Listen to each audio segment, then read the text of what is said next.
বাকারার 152 থেকে 155 নম্বর আয়াতে মহান আল্লাহ তাআলা ইরশাদ করেছেন, হে আমার বান্দাগণ, তোমরা আমাকে স্মরণ করো, আমিও তোমাদেরকে স্মরণ করিব। আর হে মুমিনগণ, তোমরা নামাজের মাধ্যমে আমার কাছে সাহায্য প্রার্থনা করো। নিশ্চয় আমি ধৈর্যশীলদের সাথে আছি। আর আমি তোমাদেরকে অবশ্যই পরীক্ষা করিব কিছু ভয়, ক্ষুধা, ধন সম্পদের ক্ষতি, ফল ফসলের ক্ষতি দ্বারা। তুমি শুভ সংবাদ দাও ধৈর্যশীলদেরকে। বারাকাল্লাহু লানা ওয়া লাকুম ফিল কুরআনিল আযীম। আসসালামু আলাইকুম ওয়া রাহমাতুল্লাহি ওয়া বারাকাতুহু। ধন্যবাদ মোহাম্মদ মুজিবুর রহমান। এ পর্যায়ে গীতাপাঠ করতে আসছেন অরুণ কুমার মালাকার। তিনি বাংলাদেশ সরকারের একজন যুগ্ম সচিব।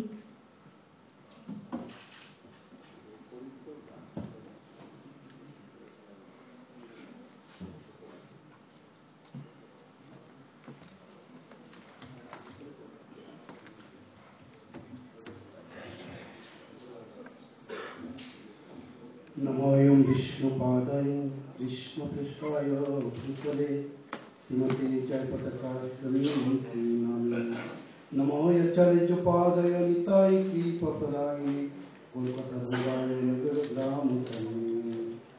ओम नमो भगवते वासुदेवाय, ओम नमो भगवते वासुदेवाय, ओम नमो भगवते वासुदेवाय। कुरुक्षेत्र रणांगने ভগবান শ্রীকৃষ্ণ অর্জুনকে গীতার জ্ঞান দান করেছিলেন। সেই শ্রীমদ্ ভগবত গীতার ৪র্থ অধ্যায়ের জ্ঞান যোগের ৭ এবং ৮ নম্বর শ্লোক আমি পাঠ করছি। যদা যদা হি ধর্মস্য গ্লানির্ভবতি ভারত অভ্যুত্থানময় ধর্মস্য তদাত্মনুষ্ঠম্যহং পরিত্রাণায় সাধনাং বিনাশায় চ দুষ্কৃতং ধর্ম সংস্থাপনায় সম্ভাবামি যুগে। হে ভারত, যখনই ধর্মের অধঃপতন হয় এবং অধর্মের অভ্যুত্থান হয়, তখন আমি নিজেকে প্রকাশ করে অবতীর্ণ হই। সাধুদের পরিত্রাণ করার জন্য এবং দুষ্কৃতিকারীদের বিনাশ করার জন্য এবং ধর্ম সংস্থাপন করার জন্য আমি যুগে অবতীর্ণ হই। জগতের সকল জীব শান্তি লাভ করি। হরে কৃষ্ণ। নমস্কার।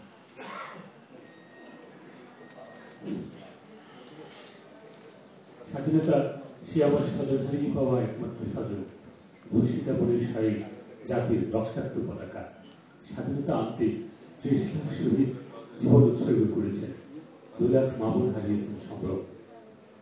আমরা আজকে স্মরণ করব সেই বীর শহীদদের, যারা আমাদের জন্য লাল সবুজের পতাকা ছেড়ে এনেছেন।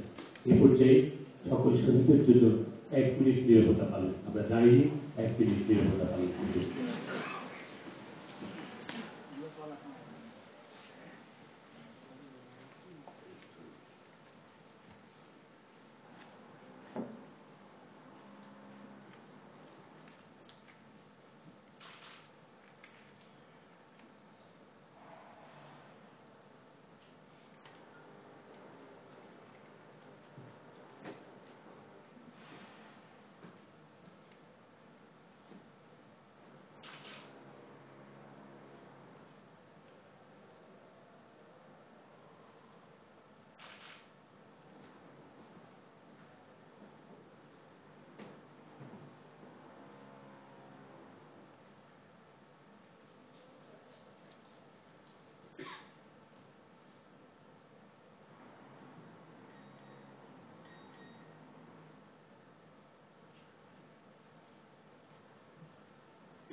ধন্যবাদ।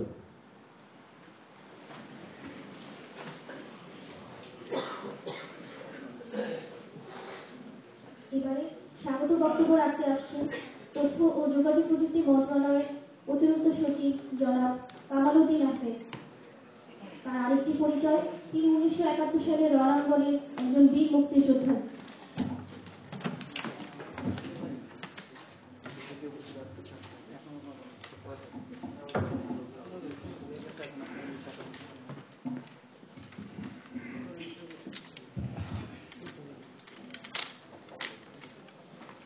মহান বিজয় দিবস 2013 উদযাপন উপলক্ষে তথ্য ও যোগাযোগ প্রযুক্তি মন্ত্রণালয় আয়োজিত সুখী সমৃদ্ধ ক্ষুধা ও দারিদ্র্যমুক্ত বাংলাদেশ গঠনের লক্ষ্যে ডিজিটাল প্রযুক্তির সার্বজনীন ব্যবহার এবং মুক্তিযুদ্ধ শীর্ষক আলোচনা ও সিম্পোজিয়ামে শ্রদ্ধেয় সভাপতি তথ্য ও যোগাযোগ প্রযুক্তি মন্ত্রণালয়ের সচিব জনাব নজরুল ইসলাম খান, যিনি ডিজিটাল বাংলাদেশ বিনির্মাণের একজন প্রধান সংগঠক বা প্রধান যোদ্ধাও আমরা বলতে পারি।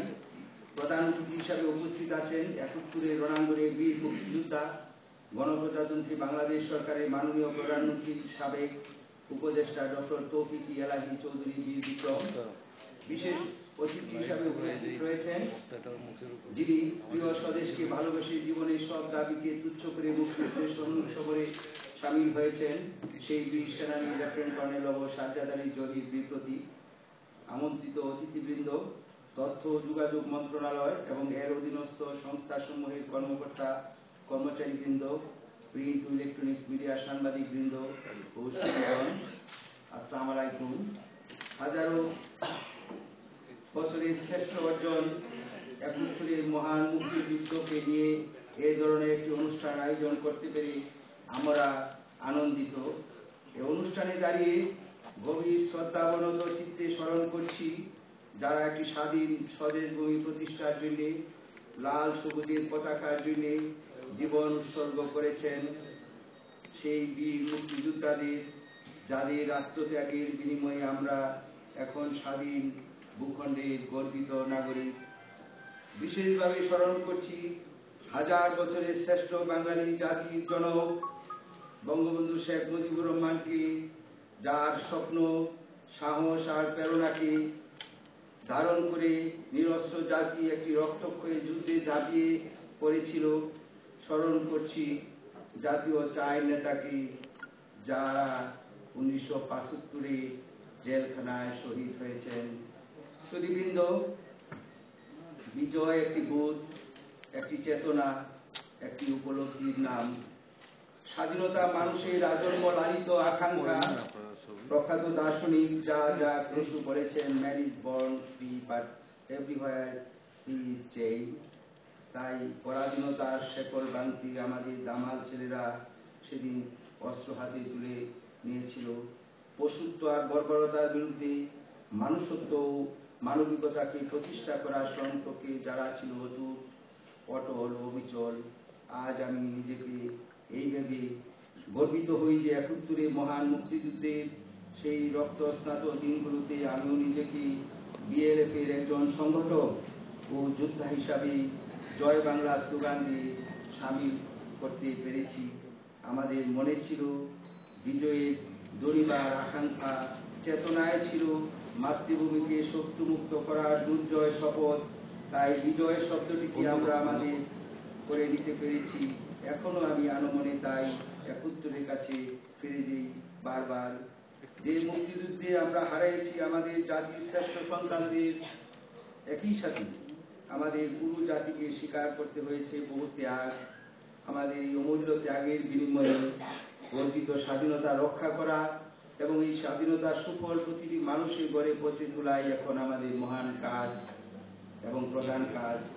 যদিও প্রকৃত স্বাধীনতার সুফল চিহ্নিত রয়েছে অর্থনৈতিক স্বাধীনতার উপর, যার মধ্যে বর্তমান সরকার দেশবাসীকে সঙ্গে নিয়ে অক্লান্ত পরিশ্রমের মাধ্যমে কাজ করে যাচ্ছেন, তারই অংশ হিসাবে সুখী সমৃদ্ধ ক্ষুধা ও দারিদ্র্যমুক্ত বাংলাদেশ গঠনের লক্ষ্যে ডিজিটাল প্রযুক্তির সার্বজনীন ব্যবহার বর্তমান সময়ে একটি অপরিহার্য বিষয় হয়ে দাঁড়িয়েছে। প্রিয় সুধী, শুধুমাত্র নির্দিষ্ট ভূখণ্ড, জাতীয় সঙ্গীত ও জাতীয় পতাকার জন্য আমরা সেদিন জীবনকে উৎসর্গ করার সংকল্পে যুদ্ধে ঝাঁপিয়ে পড়েনি।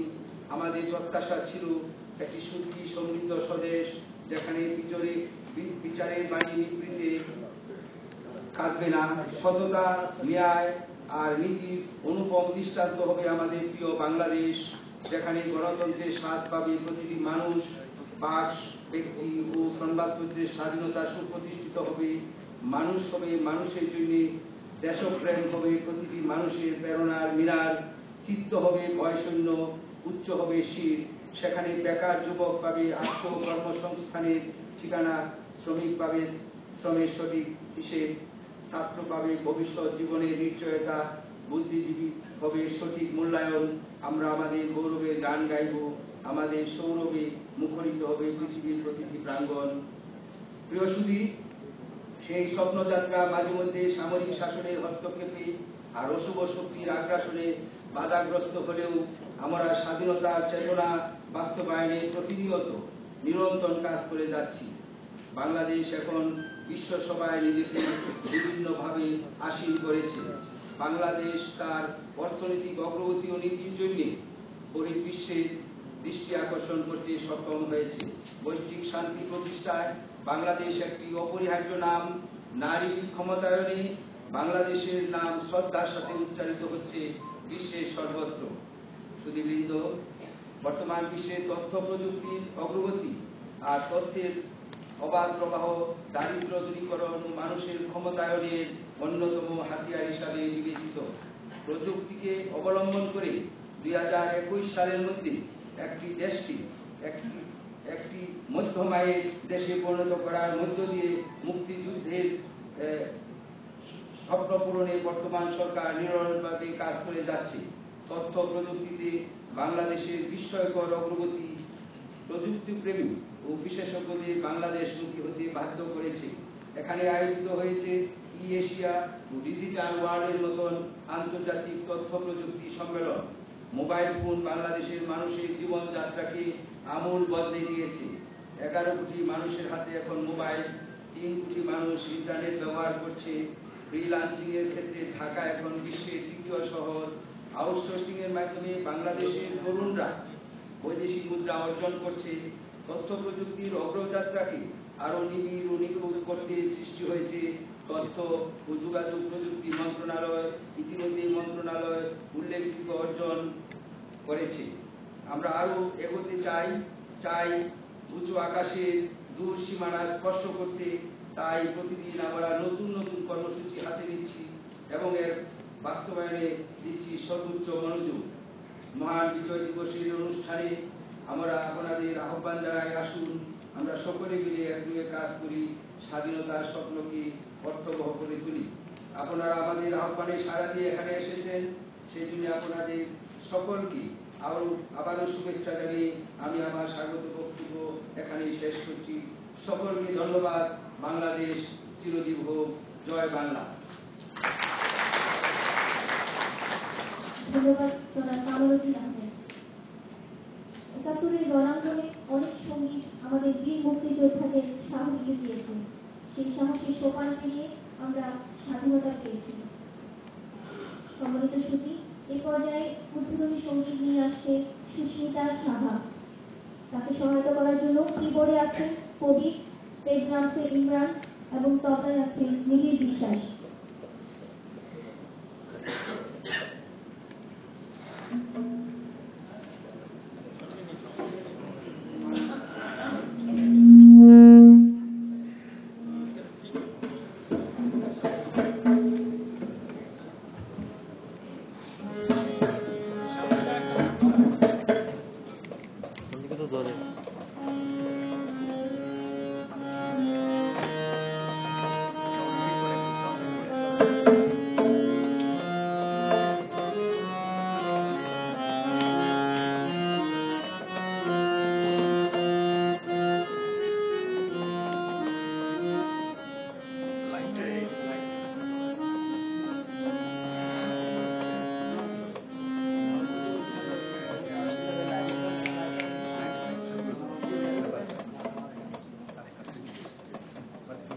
কিবোর্ডের সাউন্ড আছে? আমাদের সাউন্ড একটু সমস্যা আছে, কিবোর্ড এবং প্যাডটা একটু চেক করবো। চেক সাউন্ড একটু বাড়বে। সাউন্ড একটু বাড়িয়ে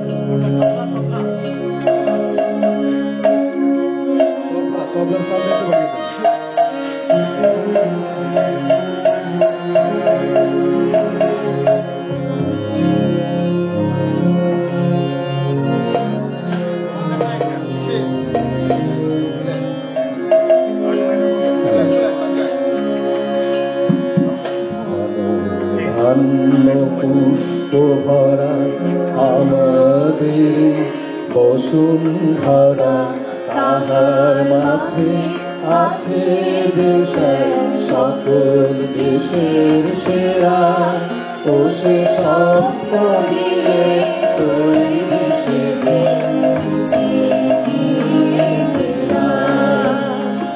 এমন দেশটি কোথাও খুঁজে পাবে না গো তুমি।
সকল দেশের আমার জন্মভূমি, সেটি আমার জন্মভূমি, সেটি আমার জন্মভূমি।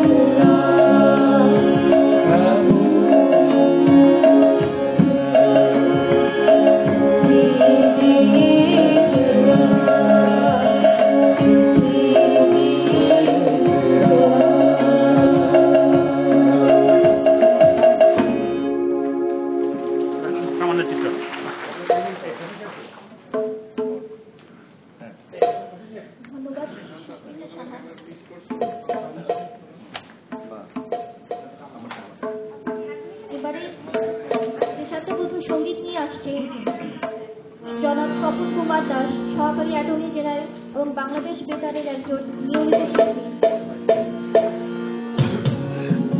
কথায় আছেন শিশির বিশ্বাস। আমি 1971 সালের মুক্তিযুদ্ধে কিশোর মুক্তিযুদ্ধ হিসাবে 9 সেক্টর অংশগ্রহণ করেছিলাম সাজানো সাহেবের সাথে বরিশাল এবং পরে পূর্বাঞ্চলে। আমি মুক্তিযুদ্ধের সময় যারা শহীদ হয়েছিলেন, এদেশের স্বাধীনতার জন্য যারা শহীদ হয়েছিলেন তাদের স্মৃতির প্রতি শ্রদ্ধা নিবেদন করে মোহিনী চৌধুরীর লেখা গান আমি সেই গানটি পরিবেশন করছি। মুক্তির মন্দির সোপান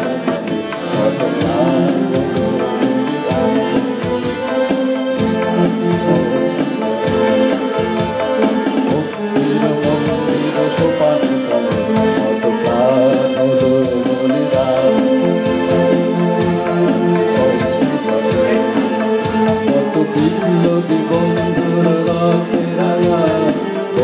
বন্দিশালার ওই শীতল ভাঙা কত বিপ্লবী বন্ধুর রক্তে রাঙা বন্দিশালার ওই শীতল ভাঙা তারা ফিরবে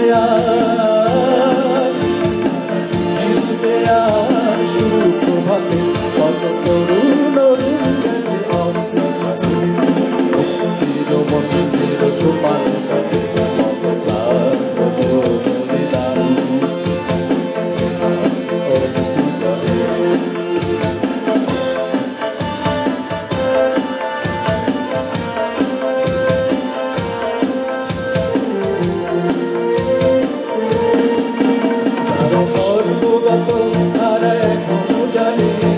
স্বর্গের চেয়ে প্রিয় জন্মভূমি এসো স্বদেশ হতে মহাবীর তারা স্বর্গগত তারা এখনো জানে স্বর্গের চেয়ে প্রিয় জন্মভূমি এসো স্বদেশ হতে মহাবীর চরণ চুনি তারা জীর্ণ জাতি তোকে জাগালো আশা মৌন মলিকে মুখে জাগালো ভাষা যারা জীর্ণ জাতি তোকে জাগালো আশা মৌন মলিকে মুখে জাগালো ভাষা আজ রক্ত কমলে গাথা আজ রক্ত কমলে গাথা মাল্য খানি বিজয় লোকে দেবে আমি মন্দির সোপান কত তার হলো বলিদান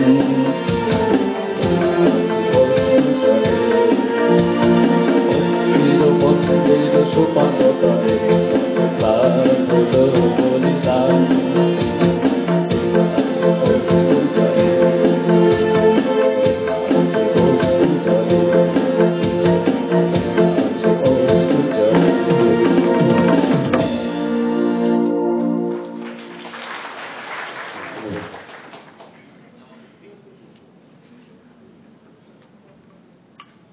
মুজিব মানে আর কিছু না, মুজিব মানে মুক্তি, পিতার সাথে সন্তানের সে না লেখা প্রেম চুক্তি। মুজিব মানে আর কিছু না, মুজিব মানে শক্তি, গর্বিত শির বীর বাঙালি চিরকালের ভক্তি। মুজিব মানে আর কিছু না, মুজিব মানে রক্ত, মুজিব মানে সমাজতন্ত্র, আমি মুজিব ভক্ত। জাতির জনক বঙ্গবন্ধু শেখ মুজিবুর রহমানের নেতৃত্বে এই জাতি ছিনিয়ে এনেছে 1971 সালে মহান স্বাধীনতা। আমরা এবার একটি প্রামাণ্য চিত্র দেখব যেখানে বঙ্গবন্ধু এবং স্বাধীনতাকে চিত্রায়িত করা হয়েছে।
আমাদের স্বাধীনতার ইতিহাসে অবিস্মরণীয় এক নাম। কিংবদন্তি মহানায়ক হয়েও যিনি ছিলেন মাটি আর মানুষের বড় কাছে অতি আপন। শোষণ আর বঞ্চনার বিরুদ্ধে তার বজ্রকণ্ঠ যেমন সৈন্য শাসনের দিককে কাঁপিয়ে তুলেছিল, তেমনি তার মমতা মিশানো আহ্বানে জেগে উঠেছিল এদেশের সাধারণ মানুষ। তিনি বিশ্বাস করতেন এ মাটির উপরে আস্ত পরিশ্রমী সাধারণ মানুষের অধিকার আদায়ের সংগ্রাম কখনো বৃথা যেতে পারে না। পিতা শেখ লুৎফর রহমান আর মাতা সাহেরা বেগম বঙ্গবন্ধুর গর্বিত জনক জননী। বঙ্গবন্ধুর স্ত্রী বেগম ফজিলাতুন্নেসা, একাধারে সাহসিকা জীবন সঙ্গিনী এবং জননী। আমৃত্যু বঙ্গবন্ধুর অদ্ভুত প্রেরণার উৎস তার সংগ্রামী পরিবার, তার পুত্র কন্যা।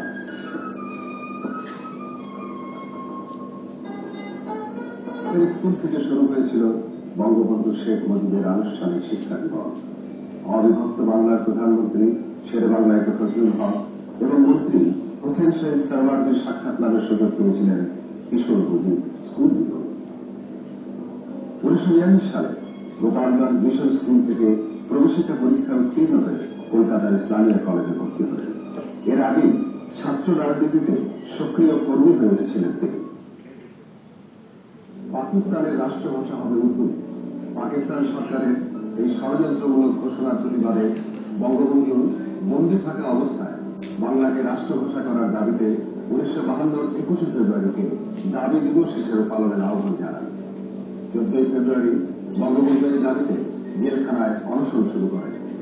21 ফেব্রুয়ারি পুলিশ মিছিলে গুলি চালিয়ে ছাত্রদের রক্ত ঝরালে বঙ্গবন্ধু জেলখানা থেকে তীব্র নিন্দা ও প্রতিবাদ জানান। 60 দশকের শেষের দিকে গণতন্ত্রের মানসপুত্র হোসেন শহীদ সারওয়ারদের যোগ্য উদ্দেশ্যে বঙ্গবন্ধু শেখ মুজিবুর রহমান ঐতিহাসিক 6 দফা দাবি আদায়ের অন্যতম কৌশল হিসেবে নির্বাচনে অংশগ্রহণের পরিকল্পনা গ্রহণ করলেন। নিয়মতান্ত্রিক উপায়ে জনগণের মৌলিক অধিকার তথা স্বাধিকার অর্জন ছিল এই কৌশলের প্রধান লক্ষ্য।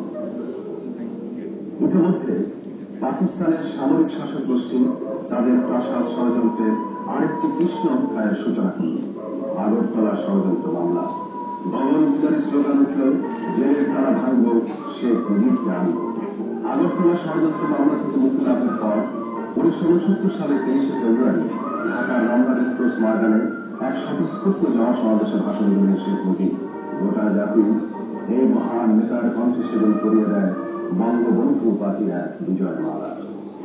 নির্বাচনী প্রচারাভিযানে বঙ্গবন্ধু দেশের প্রান্ত থেকে প্রান্ত পর্যন্ত মানুষের কাছে পৌঁছে দিয়েছিলেন তাদের আত্মনিয়ন্ত্রণের অধিকার প্রতিষ্ঠার কথা।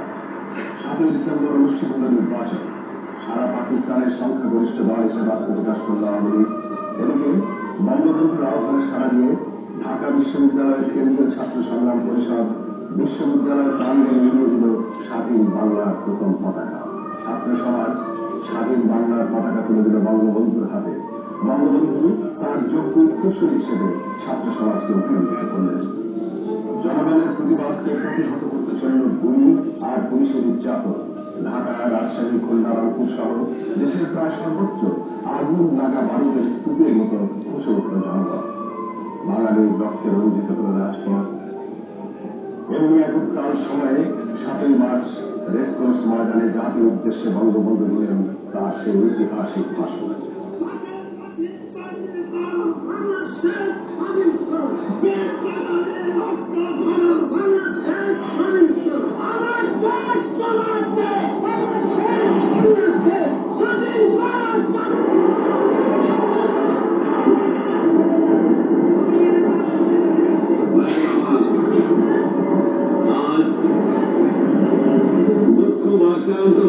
আপনাদের সামনে হাজির হয়েছি। আপনারা সবাই জানেন এবং বোঝেন আমরা আমাদের জীবন দিয়ে চেষ্টা করেছি। কিন্তু দুঃখের বিষয় আজ ঢাকা, চট্টগ্রাম, খুলনা, রাজশাহী, রংপুরে আমার ভাইয়ের রক্তে রাজপথ রঞ্জিত হয়েছে। আজ বাংলার মানুষ মুক্তি চায়, বাংলার মানুষ বাঁচতে চায়, বাংলার মানুষ তার আত্ম অধিকার চায়। দুঃখের বিষয়, দুঃখের সঙ্গে বলতে হয় এই বছরের করুণ ইতিহাস বাংলার অত্যাচারে বাংলার মানুষের রক্তের ইতিহাস। এই বছরের ইতিহাস মুসলমানের রক্তের ইতিহাস, বাংলার ইতিহাস, এদেশের মানুষের রক্ত দিয়ে রাজপথ রঞ্জিত করার ইতিহাস। 1952 সালে রক্ত দিয়েছি, 1954 সালে নির্বাচনে জয়লাভ করেও আমরা বইতে বসতে পারি নাই। 1958 সালে আইয়ুব খান মাসনদ জারি করে 10 বছর পর্যন্ত আমাদের গোলামি করে হেঁটে 1959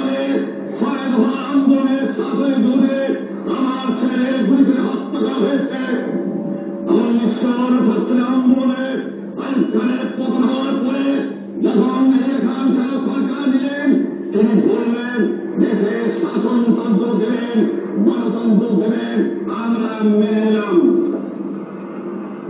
তারপরে অনেক ইতিহাস হয়ে গেল, নির্বাচন হল।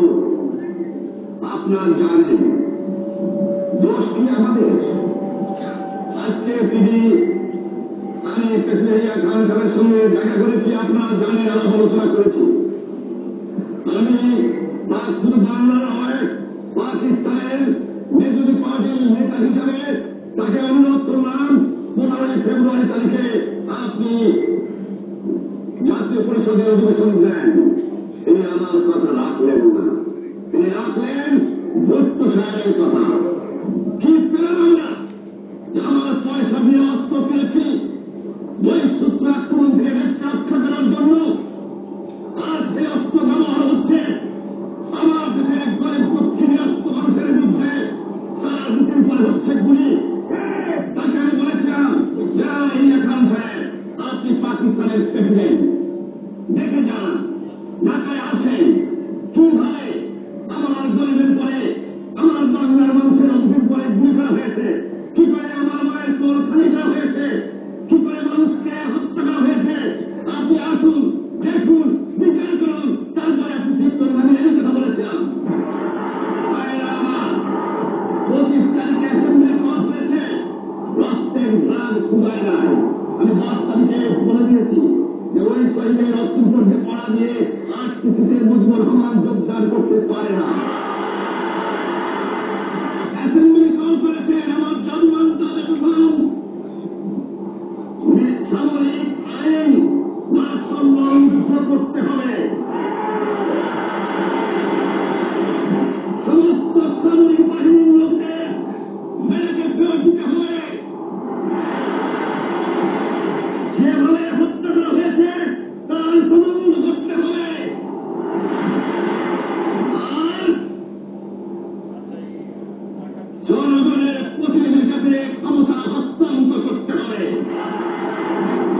তারপরে বিবেচনা করে দেখব আমরা অ্যাসেম্বলিতে বসতে পারবো কি পারবো না। আমি প্রধানমন্ত্রী চাই না, আমরা দেশের মানুষের অধিকার চাই। আর যদি একটা গুলি চলে, আর যদি আমার লোকের উপর হত্যা করা হয়, তোমাদের উপর কাছে আমার অনুরোধ রইল, প্রত্যেক ঘরে ঘরে যুদ্ধ করে তোলো। তোমাদের যা কিছু আছে তাই নিয়ে শত্রুর মোকাবেলা করতে হবে এবং জীবনের স্তরে রাস্তাঘাট যা যা আছে সব কিছু আমি যদি হুকুম দেবার না পারি তোমরা বন্ধ করে দেবে। আমরা যখন মরতে শিখেছি তখন কেন তোমাদের পারবে না? তোমাদের যা কিছু আছে তাই নিয়ে প্রস্তুত থাকো। মনে রাখো, রক্ত যখন নিয়েছি রক্ত আরো দেব, এদেশের মানুষকে মুক্ত করে পারবো ইনশাআল্লাহ। এবারে সংগ্রাম আমাদের মুক্তির সংগ্রাম, এবারে সংগ্রাম স্বাধীনতার সংগ্রাম। এবার বঙ্গবন্ধু বাঙালি জাতিকে বৃহত্তর সংগ্রামের জন্য প্রস্তুত করার লক্ষ্যে সারা দেশব্যাপী অসহযোগ আন্দোলনের ডাক দিলেন। বঙ্গবন্ধু বুঝতে পেরেছিলেন ষড়যন্ত্রের এক বিরাট জাল ছড়ানো হচ্ছে চারপাশে। জেনারেল ইয়াহিয়া গোল টেবিলে আলোচনার নামে কালক্ষেপণের পাশাপাশি পশ্চিম পাকিস্তান থেকে সৈন্য সমাবেশ ঘটাতে শুরু করেছিলেন পূর্ব পাকিস্তান। বঙ্গবন্ধু জনগণকে সাথে নিয়ে মানুষের জীবন সংগ্রামের কৌশল নির্ধারণ করলেন। এদিকে আলোচনা অসমাপ্ত রেখে প্রেসিডেন্ট ইয়াহিয়া অপারেশন সার্চলাইট নামে বাঙালি গণহত্যার একজন ব্যবস্থাপন করে 25 মার্চ সন্ধ্যায় পাকিস্তানের বাঁচি হন। শেখ মুজিবুর রহমান বাংলাদেশের মাধ্যমিক 25 মার্চ রাত 12টা 1 মিনিটে বঙ্গবন্ধু বাঙালির স্বাধীনতা ঘোষণা করেন।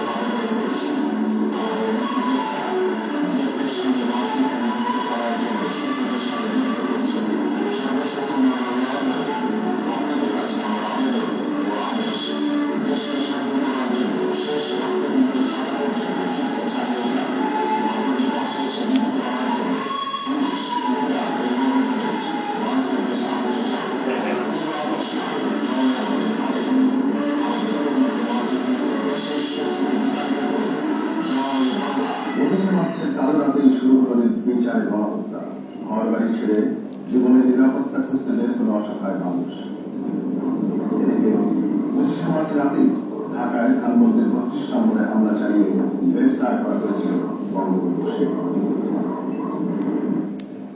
বঙ্গবন্ধুর নির্দেশে নির্বাচিত জনপ্রতিনিধিরা সরকারের মুজিবনগরের 4 সদস্য বিশিষ্ট প্রবাসী গণপ্রজাতন্ত্রী বাংলাদেশ সরকার গঠন করে। পাকিস্তানের কারাগারে অন্তরে বঙ্গবন্ধু শেখ মুজিবুর রহমান গণপ্রজাতন্ত্রী বাংলাদেশ সরকারের প্রথম রাষ্ট্রপতি নির্বাচিত হন।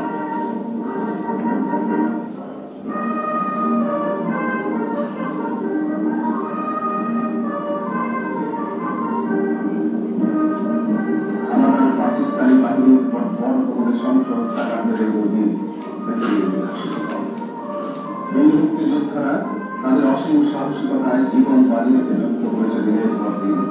একের পর এক অঞ্চল তারা শক্তিমুক্ত করেছে, সেখানে উড়িয়েছে স্বাধীন বাংলার বিজয় পতাকা। 71 মুক্তিবাহিনীর সৈনিক ও মুক্তিযোদ্ধারা জয় বাংলা বলে শপথনামায় স্বাক্ষর করে দেশ মাতৃকার বুকে যুদ্ধে ঝাঁপিয়ে পড়তে।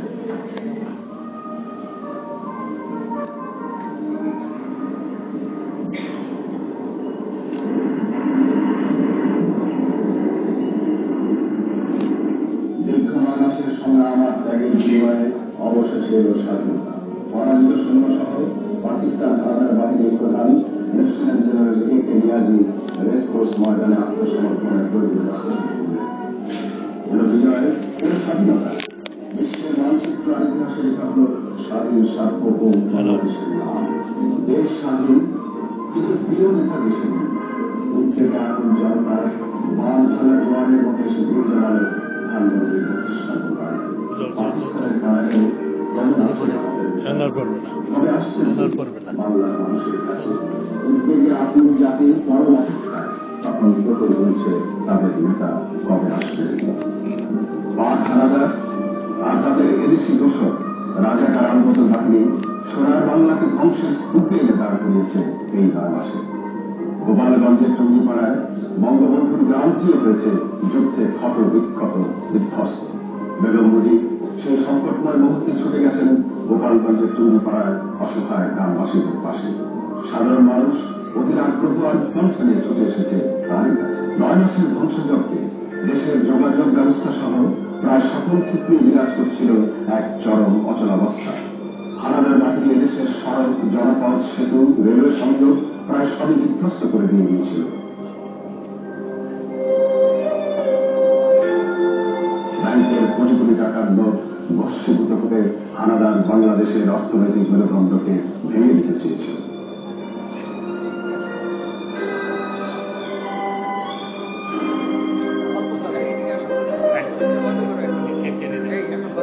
বিশ্ববিদ্যালয়ের চাপে পাকিস্তান সরকার বাঙালির মহান নেতাকে মুক্তি দিতে বাধ্য হল। ব্রিটিশ রয়্যাল এয়ারফোর্সের একটি বিশেষ বিমানে পাকিস্তান থেকে স্বদেশের পথে রওনা হয়ে বঙ্গবন্ধু লন্ডনে পৌঁছেছেন। সেখানে এক সাংবাদিক সম্মেলনে বাংলাদেশের স্বাধীন সেখানে বিপুলভাবে তাকে সম্বর্ধনা জানানো হয়।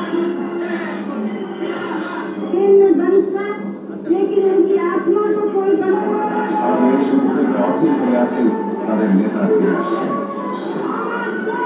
স্বাধীন বাংলার আগমন বার্তা, লক্ষ কোটি জনতার কণ্ঠে ধ্বনিত জয় বাংলা আর জয় বঙ্গবন্ধু স্লোগানে মুখরিত হল আকাশ বাতাস। সদ্য স্বাধীন স্বদেশের মাটিতে পা রেখে কিংবদন্তির মহানায়ক শিশুর মতাবেদ।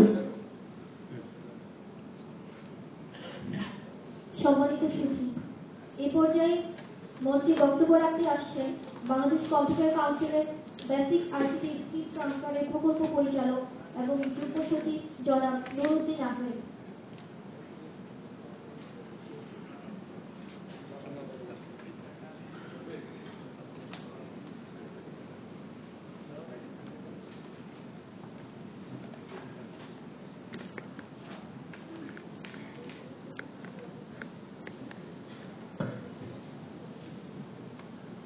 বিসমিল্লাহির রহমানির রহিম। আজকে এই আলোচনা সভা এবং সিম্পোজিয়ামের সম্মানিত সভাপতি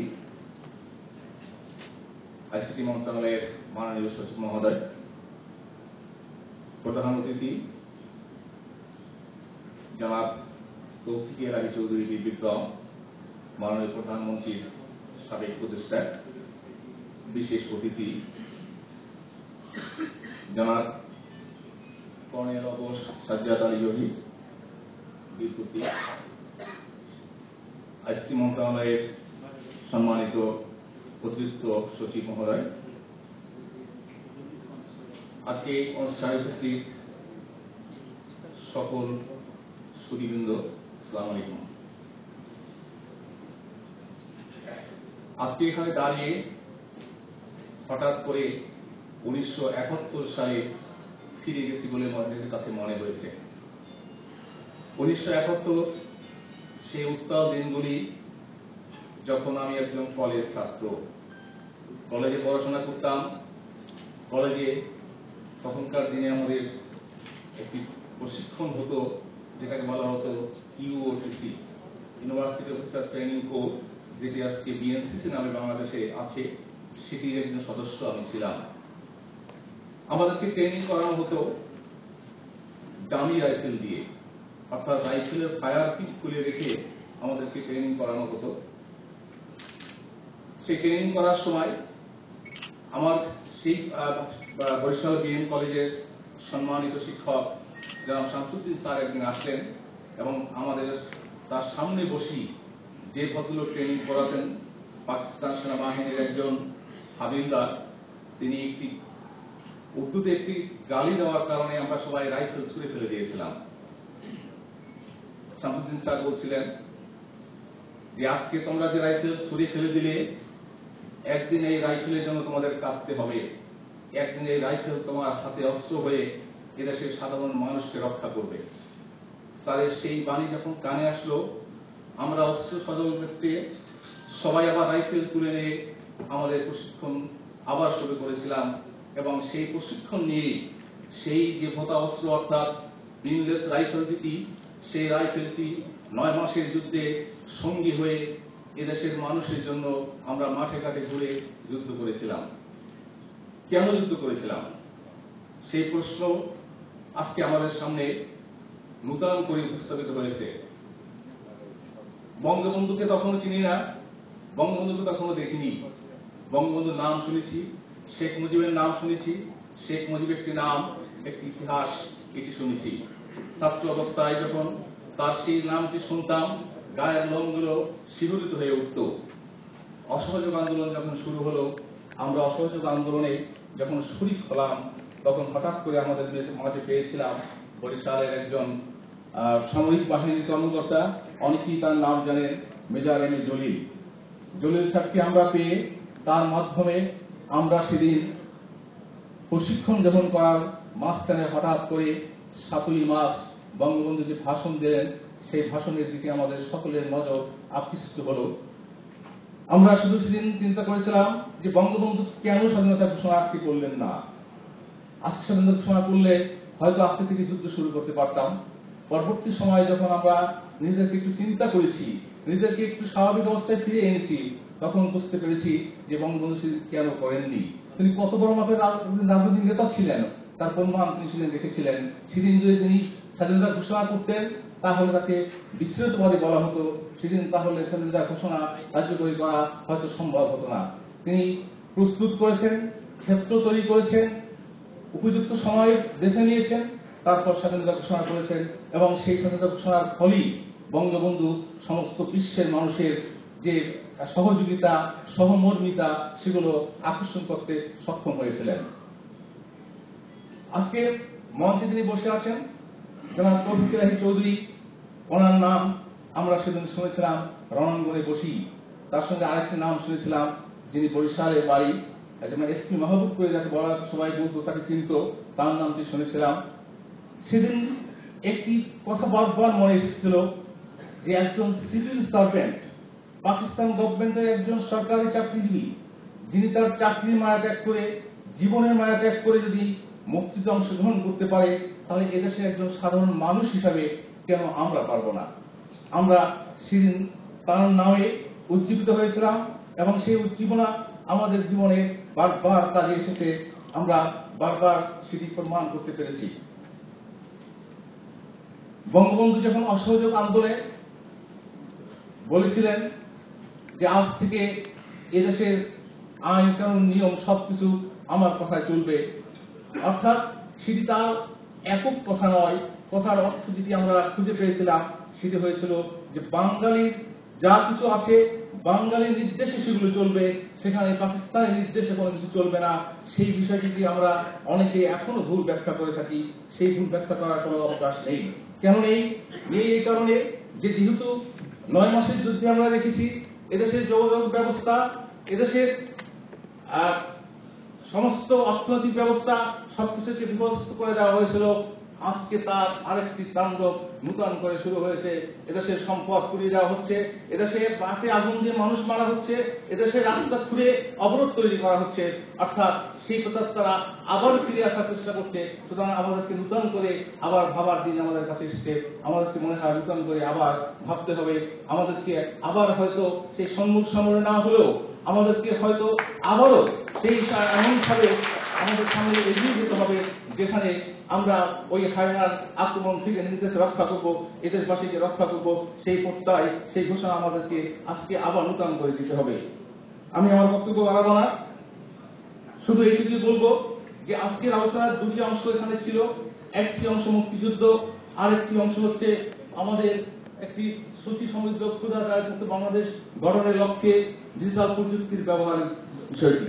কেন এটি আজকে আমাদের কাছে এসেছে এই কারণে যে দেশের সাধারণ মানুষ, আমি নিজে দেখেছি, আমি যখন কলেজে পড়ি আমার আব্বা আমাকে একদিন বলেছিলেন তুমি একটি পর্চা তুলে নিয়ে আসো। আমি একটি পর্চা তুলতে গিয়েছিলাম, আব্বা আমার কাছে 1 টাকা দিয়ে বলেছিল 1 টাকা লাগবে তোমার পর্চা তোলার জন্য। আমি একজন মহড়ার কাছে গিয়ে বললাম ভাই আমাকে একটা পর্চা তুলে দেন এই ডাক নাম্বার, এই খতিয়ান নাম্বার দিয়ে, আর এই 1 টাকা দিয়ে সেই টাকা আপনাকে দিলাম। উনি ছোট ছোট কাগজে শুধু লিখলেন অমুক 1 পয়সা, অমুক 1 আনা, অমুক 2 আনা, এভাবে স্লিপ লিখে লিখে উনি সেই স্লিপগুলো এক জায়গায় পুষে দিলেন আর আপনার আবেদন পুষে দিয়ে বললেন কালকে তুমি চলে এসো, কালকে তোমার পর্চা তুমি পেয়ে যাবে। সেই 1 টাকা দিয়ে সেদিন সেই পর্চা নিতে হয়েছিল বিভিন্ন জায়গায় যাওয়ার জন্য। আজকে ডিজিটাল প্রযুক্তির কারণে সেই 1 টাকা ভাগ করতে হয় না। আজকে মানুষ বাড়িতে বসে তার পর্চা পায়, আজকে মানুষ বাড়িতে বসে তার সেবা পায়, আজকে মানুষ মোবাইলের মাধ্যমে তার সমস্ত বিশ্বের তথ্য সে এক মুহূর্তে হাতে বসে পায়। ইন্টারনেট তো রয়েছেই। সুতরাং এই যে প্রযুক্তি যেটা এটি সাধারণ মানুষের মধ্যে যেভাবে যাচ্ছে সেটি সম্ভব হয়েছে এই কারণে যেহেতু আজকে আমরা স্বাধীন হয়েছি, মুক্তিযুদ্ধের মাধ্যমে একটি জাতি বিশ্বের দরবারে মাথা তুলে দাঁড়াতে পেরেছে, সেই কারণে এটি সম্ভব হয়েছে। এবং এই যাত্রায় যারা সহযোগী হয়েছেন, যারা নেতৃত্ব দিয়েছেন তাদের মধ্যে আমাদের সচিব মহোদয় অন্যতম। এবং আমরা বিশ্বাস করি তার সঙ্গে এই টিমে যারা কাজ করছি তারা বিশ্বাস করি যে তার নেতৃত্বে যদি তার এই নেতৃত্ব কোনো কারণে বাধাগ্রস্ত না হয় তাহলে ইনশাল্লাহ বাংলাদেশ 2021 সালের মধ্যে এশিয়ার যেটা আজকে কোরিয়া বলে থাকে যে Seoul is the soul of Asia, সেটি আমরা বলতে পারবো যে না সিউল নয়, এটি Dhaka is the soul of Asia. সেই প্রত্যাশা নিয়ে আমার মুক্তিযুদ্ধে 1952 সাল থেকে শুরু করে 1971 সাল পর্যন্ত যারা জীবন দিয়েছে, রক্ত দিয়েছে, সংগ্রাম দিয়েছে, এদেশের মানুষের জন্য সম্পদ দিয়েছে, তাদের সকলের প্রতি আমি আমার বিনম্র শ্রদ্ধা জানিয়ে মঞ্চে উপস্থিত সকল অতিথিবৃন্দকে আমার শ্রদ্ধা জানিয়ে আমি বক্তব্য শেষ করছি। আল্লাহ হাফেজ। জয় বাংলা।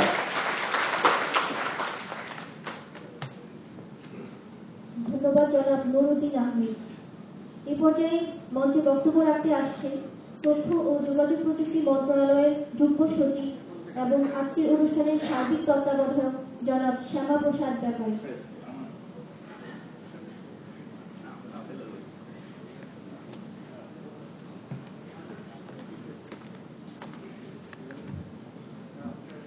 আজকের এই মহতী অনুষ্ঠানের মাননীয় প্রধান অতিথি, সম্মানিত সভাপতি মহোদয়, বিশেষ অতিথি মহোদয় এবং যারা এখানে শ্রদ্ধেয় শ্রোতাবৃন্দ যারা উপস্থিতি আছেন সবাইকে আমার আন্তরিক শ্রদ্ধা জ্ঞাপন করছি। আজকে একটি মহান উৎসব আমি মনে করি, কারণ আজকের এই বিজয় দিবস উপলক্ষে এই অনুষ্ঠানটি অনেক মাহাত্ম্য আছে। আমরা 1971 সালে যখন যুদ্ধ শুরু হয়েছিল সেই যুদ্ধের সময় আমি ক্লাস 9 এর ছাত্র। বঙ্গবন্ধুর ভাষণ আমরা প্রথম শুনেছি, শোনার পরেই বলল যে এদেশে যুদ্ধ শুরু হয়েছে ভাষণের পরেই। আমাদের বাড়ির থেকে আমাদের আত্মীয় স্বজন সবাই যুদ্ধে চলে গেছে।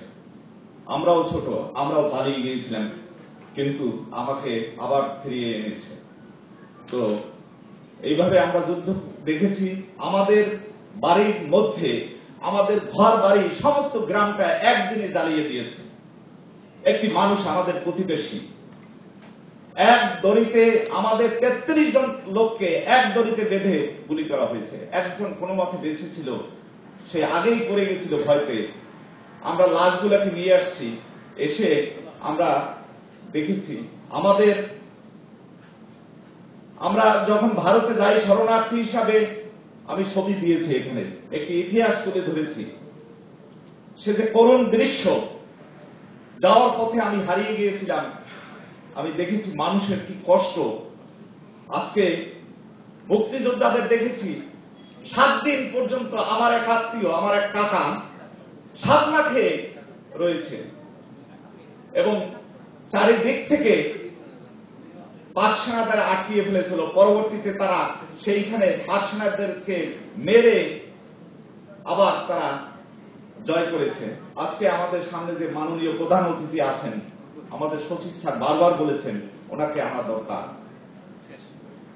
এবং উনি আজকে আমাদেরকে সময় দিয়েছেন।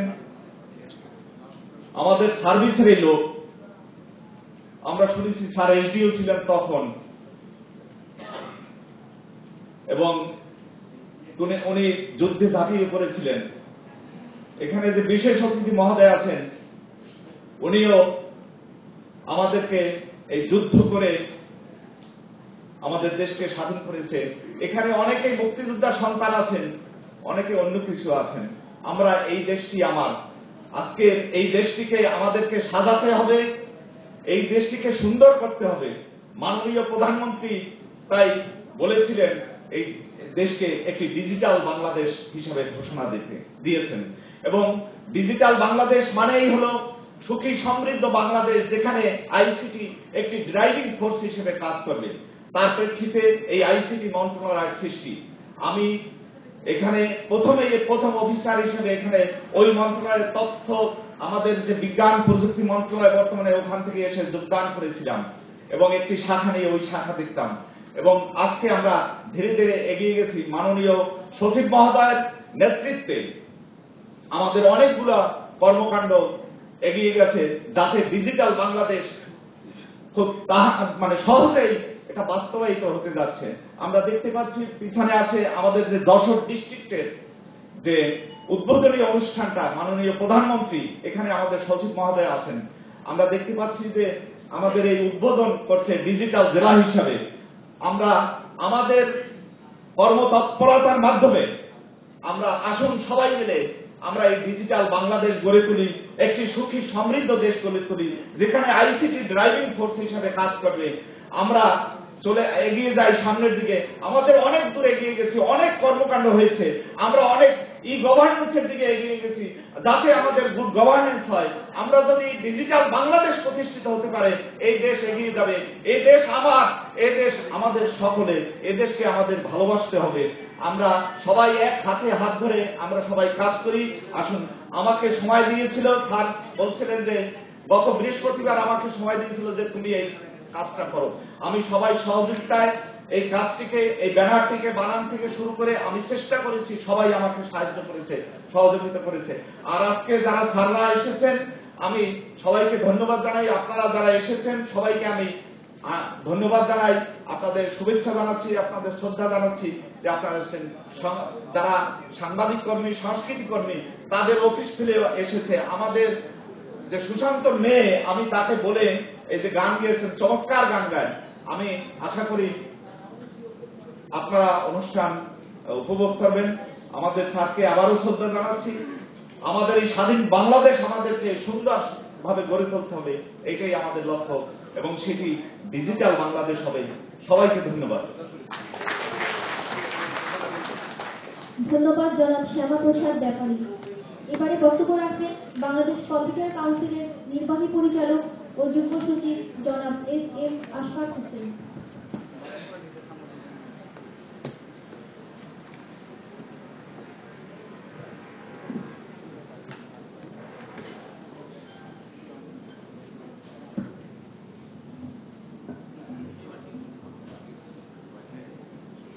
আজকের এই মহতী অনুষ্ঠানে সম্মানিত সভাপতি, সম্মানিত প্রধান অতিথি, সম্মানিত বিশেষ অতিথি, আমন্ত্রিত অতিথিবর্গ এবং আমার সহকর্মীগণ, আসসালামু আলাইকুম। আমি আজকে খুবই গর্বিত যে এই মঞ্চে এসে দুটি কথা বলার সুযোগ পেলাম বলে। 1971-এ যখন মুক্তিযুদ্ধ হয় তখন আমার বয়স ছিল মাত্র 10, ক্লাস 5-এ পড়ি। আমার স্পষ্ট মনে আছে যে ওই সময় মুক্তিযুদ্ধে গ্রহণ করার তো কোনো প্রশ্নই ওঠে না। কিন্তু আজকে আমি একটু ভিন্ন ধরনের একটা মুক্তিযুদ্ধের গল্প বলতে চাই আপনাদেরকে, যেটাতে আমি নিজে একজন মুক্তিযোদ্ধা হিসাবে অংশগ্রহণ করেছি এবং গর্বিত সৈনিক হিসাবে সারা জীবন গৌরবোধ করব। সেটা হলো, আপনারা দেখেছেন যে আমাদের জাতির পিতা একটা ভাষণ দিয়েছিলেন 7 তারিখে। আমি বলবো যে এটা জাতিকে উদ্দীপ্ত করার জন্য, সকলকে সংগঠিত করার জন্য। এই এক ডাকে একেবারে আপামর জনগণ একসাথে সংগঠিত হয়ে গেল, দল মত নির্বিশেষে সবাই এক দাবি পেয়ে গেল। আমরা পেয়ে গেলাম বাংলাদেশ, নতুন একটা দেশ, স্বাধীনতা আসলো। ঠিক তেমনি আজকে থেকে প্রায় 4.5 বছর আগে আমাদের বর্তমানের প্রধানমন্ত্রী কিন্তু একটা ডাক দিয়েছিলেন পুরা জাতিকে, কি ডিজিটাল বাংলাদেশ গড়ার ডাক। এবং এই ডিজিটাল বাংলাদেশ গড়ার ডাকটা এত বেশি মানে জাতির পিতার মতোই উদ্দীপনামূলক ছিল, যার কারণে আমি বলবো আমরা সমগ্র দেশ একত্রীভূত হয়ে তার ডাকে সাড়া দিয়ে নতুন একটা মুক্তিযুদ্ধে অংশগ্রহণ করার সুযোগ পেলাম। এখানে আমি কিছু জিনিস না বললেই হয় না, যে আপনারা নিশ্চয়ই জানেন যে আমরা মুক্তিযুদ্ধ করেছিলাম শুধুমাত্র বাঁশ লাঠি বা ভোতা অস্ত্র এসব দিয়ে। আপনারা শুনলে মানে অবাক হবেন যে 9.5 মাস যুদ্ধ করে আমরা যেরকম স্বাধীনতা অর্জন করেছিলাম, ঠিক তেমনি আমরা এই ডিজিটাল বাংলা গড়ার যুদ্ধেও কিন্তু মাত্র 9 মাসে বাংলাদেশের 25,000 অফিসের জন্য ওয়েবসাইট তৈরি করতে পেরেছিলাম। সেখানেও মাত্র 9 মাসে লেগেছিল। ওইখানে যেরকম আমাদের ভোতা অস্ত্র ছিল, এইখানেও কিন্তু আমাদের কোনো ধরনের উন্নত প্রযুক্তি ছিল না। আমরা কেবলমাত্র নিজেদের যারা অফিসার বা কর্মচারী আছেন অফিসে, সকলকে ওই প্রধানমন্ত্রীর ওই মন্ত্রে উদ্দীপ্ত করে তাদেরকে দিয়ে কাজ করিয়েছি। তারা নিজেরা নিজেদের ওয়েবসাইট তৈরি করেছে এবং ওই মুক্তিযুদ্ধে আমাদের সর্বাধিনায়ক ছিলেন এনায়েত খান, আমি তার একজন সহযোদ্ধা ছিলাম। যেরকম 71-এর মুক্তিযুদ্ধে ছিলেন আমাদের জেনারেল ওসমানী। তো আমি এখন বরং ওই মুক্তিযুদ্ধে যেরকম 4.5 বছরের মধ্যে 1 বছর আমি পুরো কাজ করেছি। এমনও অনেক দিন গেছে যে আমরা কাজ যখন শুরু করেছি রাত্রে 10টা 10:30 হবে মনে করেছি। আমরা তখন কাজ করতেছি, হঠাৎ দেখা গেল যে আজান শোনা যায়। আমরা খুবই অবাক হয়ে গেলাম যে 10:30টায় আজান হবে কেন, ঘরের দিকে তাকায় দেখি ফজরের নামাজের আজান হয়ে গেছে। তো দ্যাট ওয়াজ দি স্পিরিট। প্রধানমন্ত্রীর একটা আহ্বান ছিল জাতিকে ডিজিটাল বাংলাদেশ করতে হবে। আমরা সেই মুক্তিযুদ্ধ শুরু করেছি এবং আমাদের জেনারেল এখনো আছে। কেন জানি মনে হচ্ছে বোধ হয় এখানে আরো বড় দায়িত্ব পেয়ে আরো বেশি গুরুত্বপূর্ণ কি বলবো রেসপন্সিবিলিটি কাজে নিয়েও আমাদের সেই আগের প্রধানমন্ত্রীর কার্যালয়ের এইটুকাই কর্মরত থাকার সেই ডিজিটাল বাংলাদেশ গড়ার মুক্তিযুদ্ধটা বোধ হয় আরো বেশি প্রোডাক্টিভ ছিল আমাদের জন্য, দুজনের জন্য।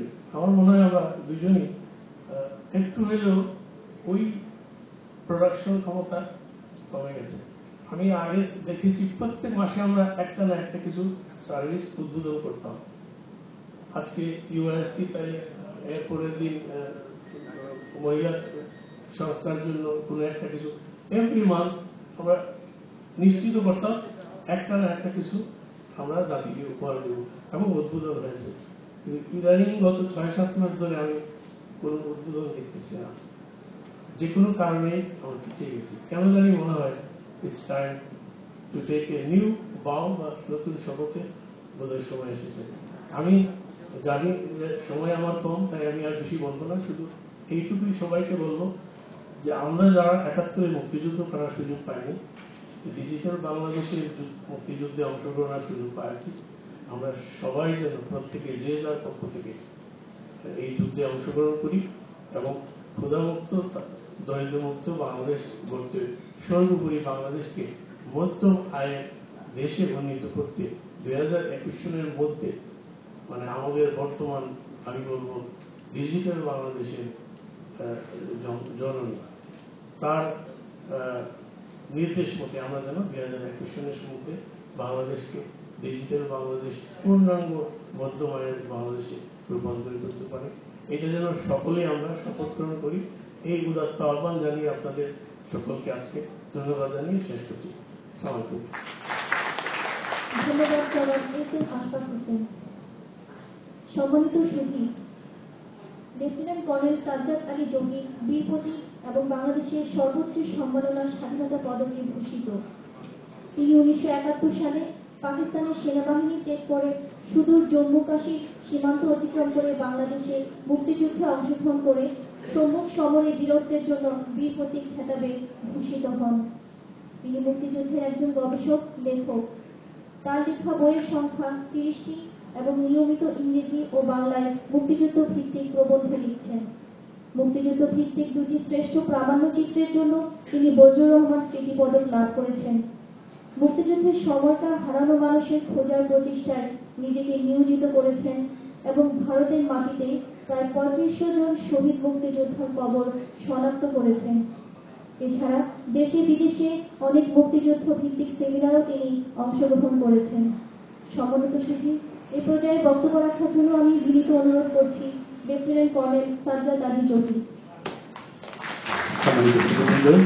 আমাদের এই অনুষ্ঠানটি সরাসরি সম্প্রচার ওয়েবকাস্ট করছে banglanews24.com এবং বাংলাদেশ বেতারে আজকের এই অনুষ্ঠানের উপর ভিত্তি করে রাত 9:45 একটি বিশেষ অনুষ্ঠান প্রচারিত হবে, যে অনুষ্ঠান মিডিয়া ওয়েভ সকল কেন্দ্রে এবং এফএম ব্যান্ডে শোনা যাবে রাত 9:45।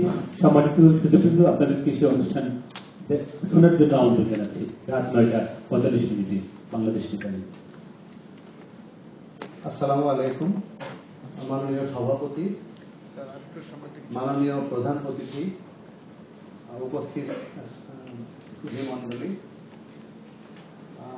আমি খুব গর্ববোধ করছি যে মাননীয় প্রধান অতিথির সঙ্গে আমি প্রথমবার এক মঞ্চে কথা বলার সুযোগ পেয়েছি।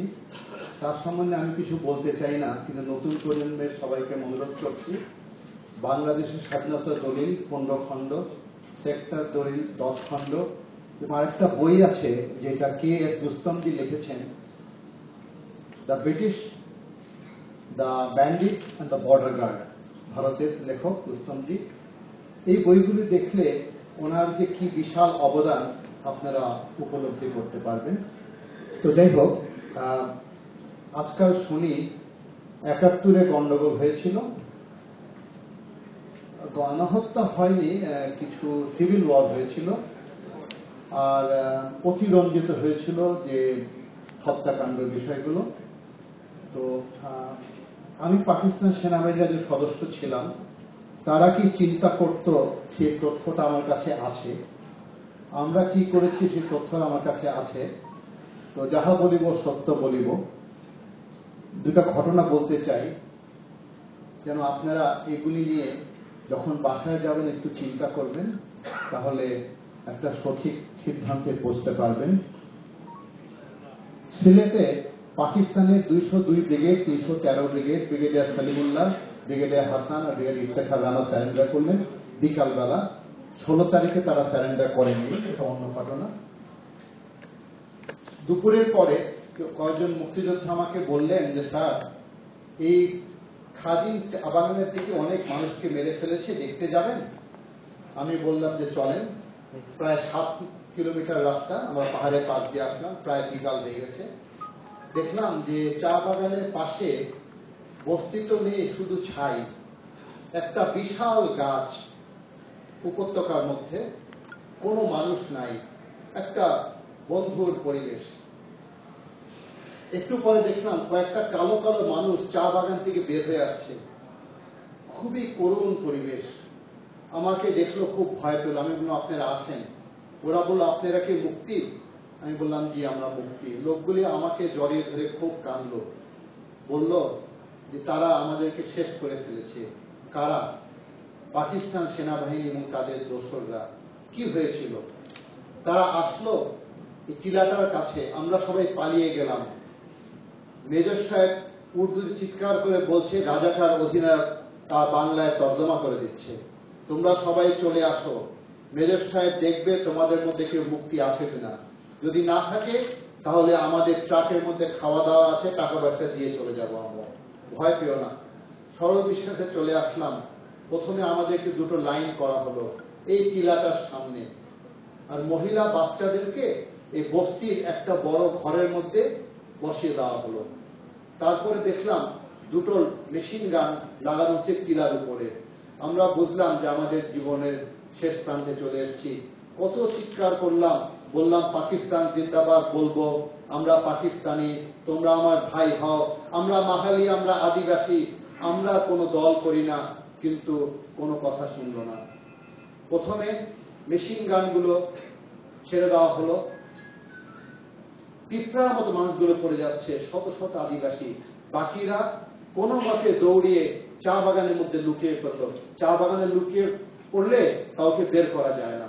এদিকে আরেকটা ভয়াবহ ঘটনা, গাড়ির থেকে পেট্রোল এনে বস্তির চারিদিকে পেট্রোল ফেলে দেওয়া হলো, আগুন লাগিয়ে দেওয়া হলো, মহিলা বাচ্চাদেরকে হত্যা করা হলো।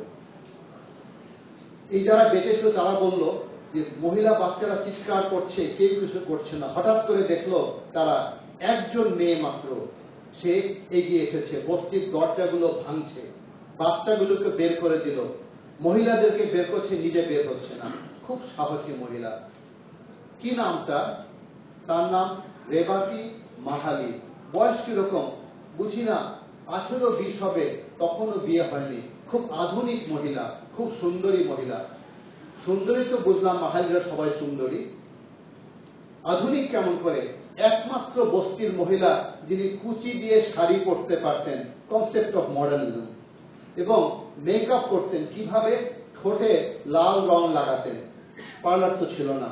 রেবাতি একাই চেষ্টা করছে মহিলাদের বের করে দিতে। পাকিস্তান সেনাবাহিনীর সদস্যরা দেখলো একটা মেয়ে প্রতিরোধ করছে, তাকে ধরে নিয়ে আসো। তাকে হ্যাঁচিয়ে টেনে আনলো ওই যে বড় গাছটার নিচে, তাকে একের পর এক দংশন করা হলো। কি সুন্দর কথা! আমরা বলৎকার বলি, আমরা রেপ বলি, ওরা দংশন বলে, কারণ তারা সম্মান করে মানুষকে। আর আমরাই তো 71 সনে বলেছিলাম ওরা জানোয়ার, আমরা পশু হত্যা করব, আসুন পশু হত্যা করি। তো কোন মহিলাকে যদি সাপ দংশন করে তাহলে তার তো সম্ভ্রম যায় না, এটা ওরা বুঝে আমাদের থেকে ভালো।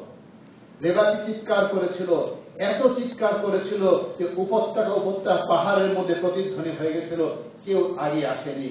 তারপরে নিঃশেষ হয়ে পড়ে গেল। এরপরে ঘটনা কি হলো? সন্ধ্যার পরে আমরা আসলাম, রেবাতি রক্তাক্ত, গায়ে কাপড় নেই, মারা গেছে।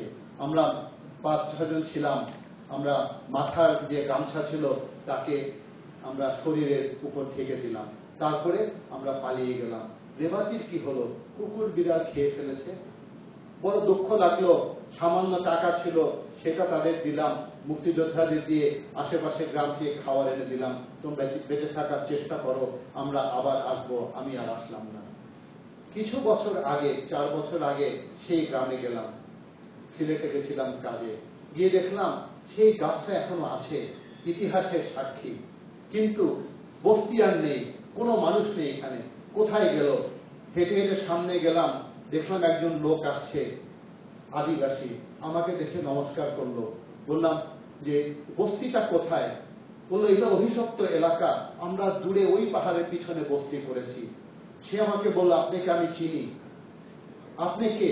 আমার নাম থিবাস মাহালি, আমি মাহালিদের সর্দার, আমার বয়স ছিল 8 বছর। আপনি আমাদের সেই দুর্দিনে সাহায্য করতে এসেছিলেন, আমাকে জড়িয়ে ধরল। বস্তিতে যাবেন? আমি নিয়ে গেলাম। বস্তির লোকরা, আবার অনেক মানুষ, নতুন প্রজন্ম চলে এসছে, যারা ছিল সেদিন তারা বৃদ্ধ, আমাকে অনেক কথা বলল, তুলে বসতে দিল। অনেক কথা বলার পরে আমি হঠাৎ করে বললাম, রেবাতি মাহালিকে মনে আছে? ওরা মুখ চেয়ে চেয়ে তাকাচ্ছে। কেন? একজন বৃদ্ধা বলল যে আমি তো রেবাতির একমাত্র জীবিত আত্মীয়, আমি তার পিসি হই, ও তো আসে। রেবাতি আসে? কোথায় আসে? ওই গাছতলায় আসে। কবে আসে? অন্ধকার রাতে আসে, অমাবস্যার রাতে। কি করে? চিৎকার করে, সেদিনের মতো চিৎকার করে। সেই চিৎকার করে আমাদের কি জানি বলতে চায়। আপনারা কি করেন? আমরা কুসংস্কারী মানুষ, আমরা বস্তির দরজা বন্ধ করে বের হই না, ভয়ে কাঁপতে থাকি। বললাম, সর্দার অনুমতি দাও, 11 দিন পরে অমাবস্যা, আমি কি আসতে পারবো? সর্দার কোনো কথা বলল না। একজন বৃদ্ধ দাঁড়িয়ে বলল, আপনি এসে কিছু শুনতে পারবেন না, কারণ আপনি তো মাহালি না, তার কষ্ট আমি কেমন করে বুঝবো। যখন চলে আসছি, একজন বৃদ্ধ লোক আমাকে বলল, আপনি তো শিক্ষিত মানুষ, আপনি তো পড়াশোনা করেন, রেবাতি 40 বছর পরেও কেন আসে? আমি হঠাৎ করে বুঝতে পারলাম না। পরে আমি বললাম, আমি মনে হয় বুঝতে পারি। রেবাতি চিৎকার করে, এই জন্য চিৎকার করে আপনাদেরকে, আমাদেরকে জানানোর চেষ্টা করে, সেদিন আমি অত্যাচারিত হয়েছিলাম, নিগৃহীত হয়েছিলাম, আমার উপর অত্যাচার হয়েছিল, আপনারা কেউ আগে আসেননি। আজ এত বছর ধরে আমি চিৎকার করছি, আমার দিকে আপনাদের কোনো নজর নাই, সেই অত্যাচারের প্রতিকার হলো না। তাহলে এটাই কি কথা? আমাদের গ্রাম বাংলার যত রেবাতি আছে তারা এত চিৎকার করছে, দাবি করছে আমার উপর অত্যাচার হয়েছে, অবিচার হয়েছে, তোমরা প্রতিকার করনি, তোমরা বিচার করনি। এই বিচারিক কার্যক্রম চালানোর জন্য তারা চিৎকার করছে। রেবাতিরা চিৎকার করতে থাকবে, এই জাতি সমাজ ধ্বংস হয়ে যাবে যদি অত্যাচারীদের বিচার না করা হয়। আপনাদেরকে ধন্যবাদ। 1608 খ্রিস্টাব্দে সম্রাট জাহাঙ্গীর সুবাইর ইসলাম খানকে বাংলা বিজয় করতে পাঠানো। আমি ইতিহাস পড়াচ্ছি না, আমি সমসাময়িক ইতিহাস পড়ব। ইসলাম খানের বয়স ছিল 36 বছর, শাহজাহান জাহাঙ্গীরের বয়স 39 বছর। ইসলাম খান আসলেন বঙ্গ বিজয় করতে। বাংলায় তখন ঈসা খান মারা গেছেন, তার ছেলে মুসা খান ভাটি অঞ্চলে। প্রথমে উনি রাজমহলে গেলেন, তারপরে রংপুর দিনাজপুর সীমান্ত দিয়ে ঢুকে গেলেন বাংলার ভিতরে। প্রথম আসলেন উনি গাইবান্ধার কাছে, তারপরে গেলেন ঘোড়াঘাটের দিকে। ইতিহাসের বইয়ে লেখা আছে, মির্জা নাথানের বইয়ে পড়লেন, ফরাসিতে লেখা আছে। সেখানে হাজার হাজার মোগল সৈন্য লাইন করলো, জায়গাটার নাম হয়ে গেল ঘোড়াঘাট। তারপরে চলল রক্ত গঙ্গা। পলাশবাড়ি, কাশিয়াবাড়ি, গাইবান্ধা এলাকাতে মোগল সৈন্য এত অত্যাচার করলো, শাহজাহান জাহাঙ্গীর শাহী ফরমান পাঠালেন, অত্যাচার বন্ধ করো, কোন জীবিত ব্যক্তির গায়ের চামড়া তুলে নিবে না, কোন জীবিত ব্যক্তির চোখ তুলে নিবে না। মির্জা নাথান বন্ধ করলো তার অত্যাচার, ইসলাম খান বন্ধ করলো। কিন্তু তাদের প্রতিচ্ছবি পাকিস্তান সেনাবাহিনী কি করলো? সেই একই জায়গাতে পলাশবাড়ি, কাশিয়াবাড়িতে 7 জুলাই 1971 সন, সেখানে আমি প্রাইমারি স্কুলে পড়াই, গেছিলাম। সেই কাশিয়াবাড়ির প্রাইমারি স্কুলে পাশে একটা সেকেন্ডারি স্কুল হয়েছে, সেইখানে অনেক মানুষ আমার সঙ্গে দেখা করতে আসলো তাদের দুঃখের কথা বলার জন্য। সবচেয়ে এগিয়ে ছিলেন গ্রামের কৃষক শহীদ আলী, খুব লম্বা সুন্দর, বয়স 70-এর বেশি। উনি আমাকে ঘটনাটা বললেন, গ্রামের সব লোক সাক্ষী দিল। 7 জুলাই সকালবেলা কাশিয়াবাড়ি গ্রামটা ঘেরাও করে ফেলা হলো। 3500 মানুষ ছিল। গ্রামটা অর্ধেক হিন্দু পাড়া, অর্ধেক মুসলমান পাড়া। সাবধানে শুনবেন, মধ্যে একটা গোল পুকুর, স্বচ্ছ পানি, চারিদিকে সুন্দর ঘাস। সেনাবাহিনীর সদস্যরা লাইন করালো স্কুলের সামনে, বলল তোমাদের মধ্যে কোনো মুক্তি নাই আমরা জানি, কিন্তু মুক্তিদের আত্মীয় স্বজন আছে, রাজাকাররা তাদের খুঁজে বের করবে। 169 জনকে লাইন করে দাঁড় করলো 2টা লাইনে। তারপরে তাদেরকে বাকি লোককে বলল তোমরা সরে যাও, সামনে থাকলে গুলি করব। তাদেরকে লাইন করে নিয়ে আসলো ওই পুকুরটার কাছে, স্বচ্ছ পুকুরের কাছে। তারপরে ভয়াবহ ব্যাপার, মেজর সাহেব বলছেন আমি তোমাদেরকে হত্যা করব, কিন্তু গুলি করে হত্যা করব না, গুলি তো মুক্তির জন্য। লোকগুলো বলল যে আমরা তো কোনো দোষ করিনি, আমাদেরকে মাফ করে দেন, আজকে জুম্মার নামাজের পরে মেরে ফেলেন, একটু না ওযু করতে দেন। কত কাঁদলো, কিন্তু মেজর সাহেব ভাগ্য বিধাতা, উনি সিদ্ধান্ত নেবেন কে জিতবে, কে হারবে, কে বাঁচবে, কে মরবে। তা দাঁড়িয়ে আছে, একটু পরে সমস্ত ব্যাপার সব ক্লিয়ার হয়ে গেল। হানিফ মৌলানা এবং রমজান কসাই বড় বড় ছুরি নিয়ে মার্চ করে আসছে, প্রত্যেকের সঙ্গে 4 জন করে লোক। তারা ছান দিচ্ছে পুকুর পাড়ে বসে। তারপরে সগীর আলী বলছে আমার লাইনে, আমার সামনে আমার বাবা, আর বাম দিকের লাইনে আমার বড় ভাই করুণ দৃশ্যে আমার দিকে তাকিয়ে আছে, আমি কিছুই করতে পারছি না। মানুষগুলোকে নিয়ে যাচ্ছে, জবাই করে পশুর মতো ফেলে দিচ্ছে, চিৎকার করলে পেটটাও কেটে ফেলছে। আমি সবচেয়ে পিছনের লাইনে 169 নম্বর। আমার খুব সাহস ছিল, আমি নামাজ রোজা করতাম না, 1-2টা সূরা পড়তাম মাত্র। মৌলভী সাহেব বলতো সগীর আলী তুই কোনদিন বেহেশতে যাবি না, ইমাম সাহেব বলতেন তুই তো নামাজ পড়স না, কোরআন পড়স না, দোয়া পড়স না। সগীর আলী বলল আমি খালি গায়ের মধ্যে গামছা, একটা লুঙ্গি, বুকের মধ্যে ফু দিলাম, সাহস পেলাম, ওরা আমাকে টানতে আসলো, আমি শুয়ে পড়লাম। তারপরে একটা তীক্ষ্ণ ব্যথা, তারপরে আর আমার কিছু মনে নাই স্যার। এরপরে অনেকক্ষণ পরে আমি দেখলাম কি সুন্দর নীল, কি দেখছি, আমি তাহলে বেহেশতে চলে গেছি। কিন্তু ইমাম সাহেব তো ভুল বলতে পারে না, আমি তো বেহেশতে যাব না, আমি তো নামাজ পড়ি নাই কোনোদিন। দেখলাম যে তাহলে আমি বেঁচে আছি, এটা কি আসমান, আমি কেমনে বেঁচে আছি, নিচে কি পিছলা সবকিছু, আমার ভাই আমার বাবার সবার মরদেহ। মাথা উঠানোর চেষ্টা করলাম, দেখলাম গলাটা অর্ধেক কেটে গেছে।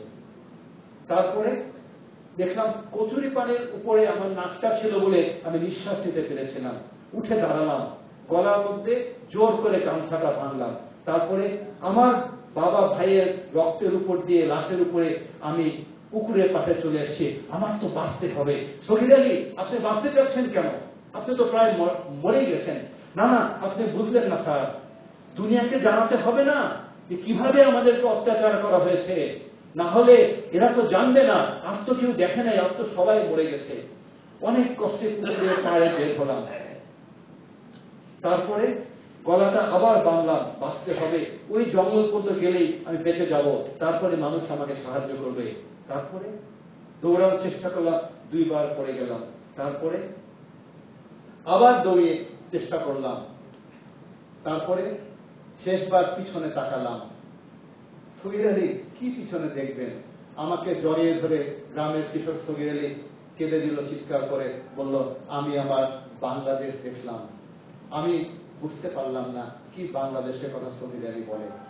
আমি সগীর আলীকে বললাম সগীর আলী বুঝলাম না কোন বাংলাদেশের কথা আপনি বলেন। সে গ্রামের কৃষক রাগ হয়ে গেল, ধাক্কা দিয়ে বলল, তুমি করে বলল তুমি না মুক্তিযোদ্ধা, তুমি আমার বাংলাদেশ বুঝো না। তারপরে গ্রামের রাস্তা দিয়ে হেঁটে হেঁটে চলে গেল। আমি তখন বুঝি নাই সগীর আলী কি বাংলাদেশের কথা বলছিল। আজকে আপনাদেরকে আমি সেই বাংলাদেশ দেখাবো। এখন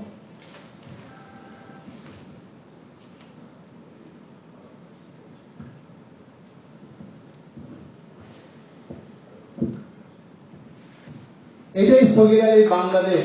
আমি প্রথমে বলেছি আপনাদেরকে, চারিদিকে সবুজ ঘাস, আবহমান বাংলার ঘাস, মধ্যখানে একটা পুকুর, পুকুরের পানি আর নাই, বাঙালির রক্তে পুকুর রক্ত লাল হয়ে গেছে। এটাই সগীর আলী দেখেছিল, কারণ সে গ্রাম বাংলার মানুষ, সে বাংলা ভালোবাসে, সে কৃষকের সন্তান। কৃষক আমার স্বাধীনতা এনে দিয়েছে। মুক্তিযোদ্ধাদের মধ্যে বেশিরভাগ সংখ্যায় ছিল কৃষক, সবচেয়ে অত্যাচারিত। এখানে ইতিহাস শেষ হয়ে যায় না। আমি গেছিলাম দিনাজপুরে একটা স্কুলে ক্লাস নেওয়ার জন্য সগীর আলী গত বছর টেলিফোন করেছে আমাকে, এসে বলল যে স্যার, আমাকে টেলিফোনে বলল আমি অসুস্থ, দেখতে আসবেন? আমি বলি কালকে আমি রাজশাহী যাব, আমি দেখা করতে আসবো। সগীর আলী অসুস্থ, গরিব মানুষ, কুড়ে ঘরে গেলাম। সে আমাকে বলল যে স্যার, আমি যে বাংলাদেশ দেখেছিলাম এই কথাটা কি আপনি বাংলাদেশের সবাইকে বলেন? আমি বলি আমি সবখানে বলি, বিশ্বাস করো, স্কুল, কলেজে, মাদ্রাসাতে যেখানেই যাই সেখানে আমি এই কথা বলি। তখন সে বলল আপনাকে অন্য কারণে ডেকেছি, ওরা আমার বাংলাদেশটাকে নষ্ট করে দিয়েছে। আমি বুঝলাম না কি বলছে সে। বলে সেই পুকুরে যান, গিয়ে দেখলাম সেই বাংলাদেশের লাল পুকুর আর নাই, পুকুরটা ভর্তি হয়ে গেছে, উপরে সিমেন্ট হয়ে গেছে, সামনে একটা শহীদ মিনার করা হয়েছে। মুক্তিযোদ্ধা শহীদ মিনার বিরুদ্ধে কথা বলি নাই, কিন্তু অকৃত্রিম বাংলাদেশ তো আর নাই। এইটাই সগীর আলী আমাকে বোঝানোর চেষ্টা করছিল। তার দেখা বাংলাদেশ আজকে আমরা সবাই মিলে ধ্বংস করছি, নষ্ট করছি, এবং আমরা দেশটাকে সঠিকভাবে গড়ে তুলছে না। এটাই সগীর আলীদের দুঃখ। এই কৃষক সগীর আলী যদি সামনে এগিয়ে আসতো, তাহলে 71 সনের মুক্ত চিন্তার মানুষরা আমরা আজকে স্বার্থ চিন্তায় রূপান্তরিত হতে পারতাম না। সেই কৃষকই আমার ভরসা, তাদের কাছে আমাদের ফেরত যেতে হবে যদি আমরা সেই বাংলাদেশ, 71-এর বাংলাদেশকে সামনে আনতে পারি। চক্রান্তের মধ্যে আমরা তাদের সমসাময়িক হতে পারবো না। 47 সন থেকে চক্রান্ত হয়েছে, আজও সেই চক্রান্ত চলছে।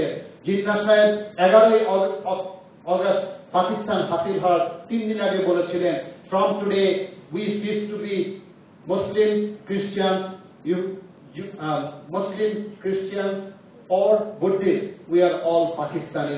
সেই জিন্নাহ সাহেব 48 সালে মার্চ মাসে বলেছিলেন উর্দু, এবং Urdu will be the state language of Pakistan. ভুললে চলবে না, উর্দুর কোনো ব্যাকগ্রাউন্ড নাই। উর্দু ওয়ার্ডটা এসছে তুর্কির থেকে, যার অর্থ হচ্ছে সৈন্য। শাহজাহান 1628 সালে একটা সেনানিবাস দিল্লির কাছে, তার নাম ছিল উর্দু এ মোয়াল্লা, সেনানিবাস। আর বাকি উর্দুতে এসেছে মোগলদের 400 বছরের হিন্দুর সঙ্গে সংশ্লিষ্ট। পাকিস্তানের 7% লোক, 7% উর্দু বলতো, কিন্তু পাকিস্তান হাসিল হওয়ার 3 দিন পরে আলিগড় বিশ্ববিদ্যালয়ের উপাচার্য ডক্টর মোহাম্মদ জিয়াউদ্দিন বলেছিলেন, Urdu is the language of the Muslim, Pakistan is a Muslim country. Ziauddin সাহেব বলেছিলেন Urdu must be the state language. এটা আমরা ভুলে গেছি। তার প্রথম প্রতিবাদ করেছিলেন বাংলাদেশের জ্ঞান তখন 18 অগস্টে ডক্টর মোহাম্মদ শহীদুল্লাহ। আমরা এই কথা ভুলে গেছি। যাই হোক, পাকিস্তানের ষড়যন্ত্র যেটা হয়েছিল, সেই ষড়যন্ত্রের নায়ক ছিল Punjabi elite, Punjabi military and bureaucracy. Jinnah সাহেব তার বাইরে ছিলেন। 1948 সালে 11 সেপ্টেম্বর জিন্নাহ সাহেব মারা গেছেন কোয়েটার একটা গেস্ট হাউসে। তার কোনো ট্রিটমেন্ট হয় নাই, উনি অ্যাডভান্স ক্যান্সারে ভুগেছিলেন। যদি লর্ড মাউন্টব্যাটেন এটা জানতেন, তাহলে পাকিস্তান আর ভারত 2 দেশ হয় না।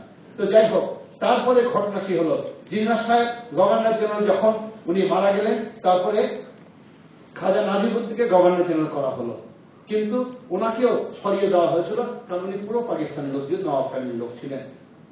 গোলাম মোহাম্মদ তাকে সরিয়ে দিল। আর লিয়াকত আলী খান ছিলেন প্রাইম মিনিস্টার, উনি পাঞ্জাবি ছিলেন না, উনি কে ছিলেন? ইউপির লোক। 10 অক্টোবর লাহোরে গর্ডন কলেজ গ্রাউন্ডে তাকে গুলি করে হত্যা করা হয়। ঘটনাটা আরো সুন্দর। আমি পাকিস্তানে ছিলাম, আমি জানি তথ্য। উনি লেকচার দিবেন, বিশাল গ্যাদারিং, সামনে বসে আছেন Shahabuddin, Khwaja Shahabuddin, north west frontier প্রভিন্সের গভর্নর। পাশে বসে আছেন মুশতাক হুসেইন, উনি কে? তার খুব ক্লোজ বন্ধু, হোম মিনিস্টার। উনি লেকচার দিতে উঠছেন, মুশতাক আহমেদ গ্যাস ছেড়ে চলে গেছেন। একটু পরে সৈয়দ আকবর তাকে গুলি করে হত্যা করে। গুলি করে হত্যা করার পরে কি হয়? সৈয়দ আকবরকে ধরা হয়, ডিআইজি নাজাফ খানের রুমে নিয়ে যায়। নাজাফ খান উত্তেজিত হয়ে তাকে গুলি করে হত্যা করে ফেলে। তুমি আমাদের প্রাইম মিনিস্টারকে হত্যা করেছ। ঘটনা অন্য। ইনকোয়ারি হয় 9 মাস। 9 মাস ইনকোয়ারি হওয়ার পরে, রাওয়ালপিন্ডি ইনকোয়ারি হওয়ার পরে একটা প্লেনে করে এস.এ. হুসেন, বাঙালি পাইলট, উইং কমান্ডারকে বলা হয় এই রিপোর্টগুলি তুমি সব করাচিতে নিয়ে যাও, ওখানে গভর্নমেন্টকে সাবমিট করো। হুসেন রাওয়ালপিন্ডি এয়ারপোর্টের উপরে যখন উঠে, প্লেনটা বিধ্বস্ত হয়ে যায়। তার 1 মাস পরে রানা লিয়াকত আলী খানকে ফ্রান্সের অ্যাম্বাসেডর পাঠিয়ে দেওয়া হয়। লিয়াকত আলী খানের হত্যাকাণ্ড আমরা কোনো মতেই জানতে পারলাম না। তারপরে চক্রান্ত চলছেই চলছে। আইয়ুব খান যখন ক্ষমতায় উঠলেন, 3 জন জেনারেল তাকে সহযোগিতা করেছিলেন, আজম খান, শেখ এবং বখতিয়ার, 3 জন জেনারেল। যেমন এর পরবর্তীতে চক্রান্ত চলছে। একটা কথা আপনাদের বলে নেই, এটা হয়তো আপনারা কোনো বইয়ে পাবেন না।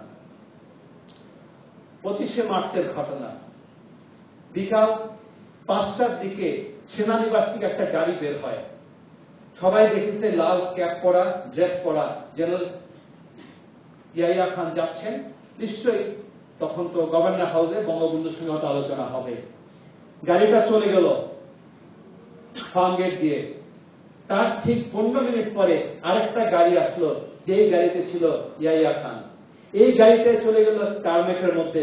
তখন বিকাল 5টা। উনি তাড়াতাড়ি প্লেনে উঠে গিয়ে এয়ার হোস্টেসকে বললেন, হুইস্কি লে আও। সেই প্লেনটা ল্যান্ড করলো 11:30টার সময় করাচিতে। উনি ডিজি সিভিল এভিয়েশনকে ডেকে বললেন, give a message to tikka Khan, sort them out, তাদেরকে ধ্বংস করো। এটাই ছিল আসল কথাটা। আমরা ইতিহাসে দেখছি না এখনো। আরেকটা কথা বলে দিই, সবাই আমরা অপারেশন সার্চলাইটের কথা এখনো দেখলাম। অপারেশন সার্চলাইটে আমি স্টাডি করেছি। পাকিস্তানিদের অনেকেই এখন কথা বলছে।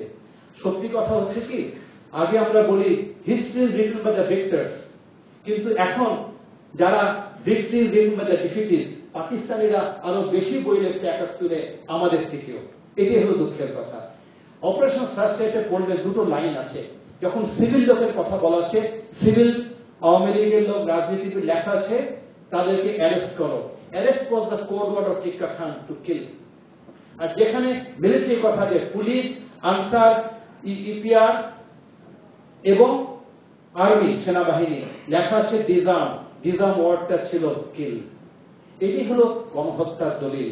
তো যাই হোক, আমরা শুধু একটা কথা মনে রাখতে হবে, আজও ষড়যন্ত্র চলছে, তাদের পার্লামেন্টেও চলছে, আমাদের মধ্যে চলছে। আমরা মনে হয় তাদের ষড়যন্ত্রটা কোনোদিন ধরতে পারিনি, এখনো পারছি না, ভবিষ্যতে পারবো কিনা তাও বুঝছি না আমরা। যে জাতি অন্য জাতিকে হত্যা করে, কিন্তু একটাই ভালো খবর, তারা ইতিহাসের কাছে পরাস্ত হয়। পাকিস্তান ইতিহাসের কাছে পরাস্ত হবে নিশ্চয়ই। আপনাদেরকে অনেক ধন্যবাদ।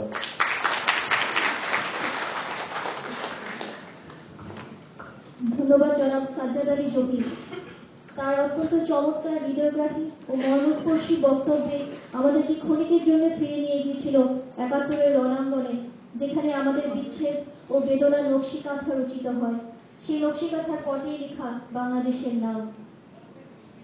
সম্মানিত সুধী, ডক্টর তৌফিক ইলাহি চৌধুরী বাংলাদেশ স্বাধীনতা যুদ্ধের একজন বীর মুক্তিযোদ্ধা।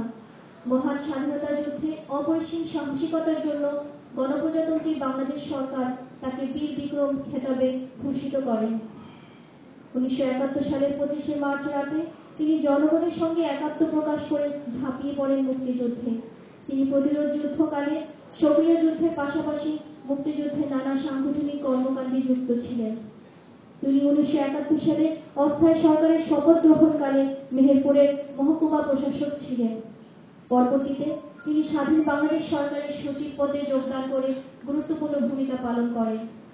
এরপর তিনি মাননীয় প্রধানমন্ত্রী জ্বালানি বিষয়ক উপদেষ্টা হিসেবে দায়িত্ব পালন করেন এবং বাংলাদেশ বিদ্যুৎ ব্যবস্থার বর্তমান উন্নতিতে অপরিসীম ভূমিকা রাখেন। সম্মানিত সুধী, এ পর্যায়ে বক্তব্য রাখার জন্য আমি বিনীত অনুরোধ জানাচ্ছি আজকের অনুষ্ঠানের প্রধান অতিথি ডক্টর তৌফিক ইলাহি চৌধুরী।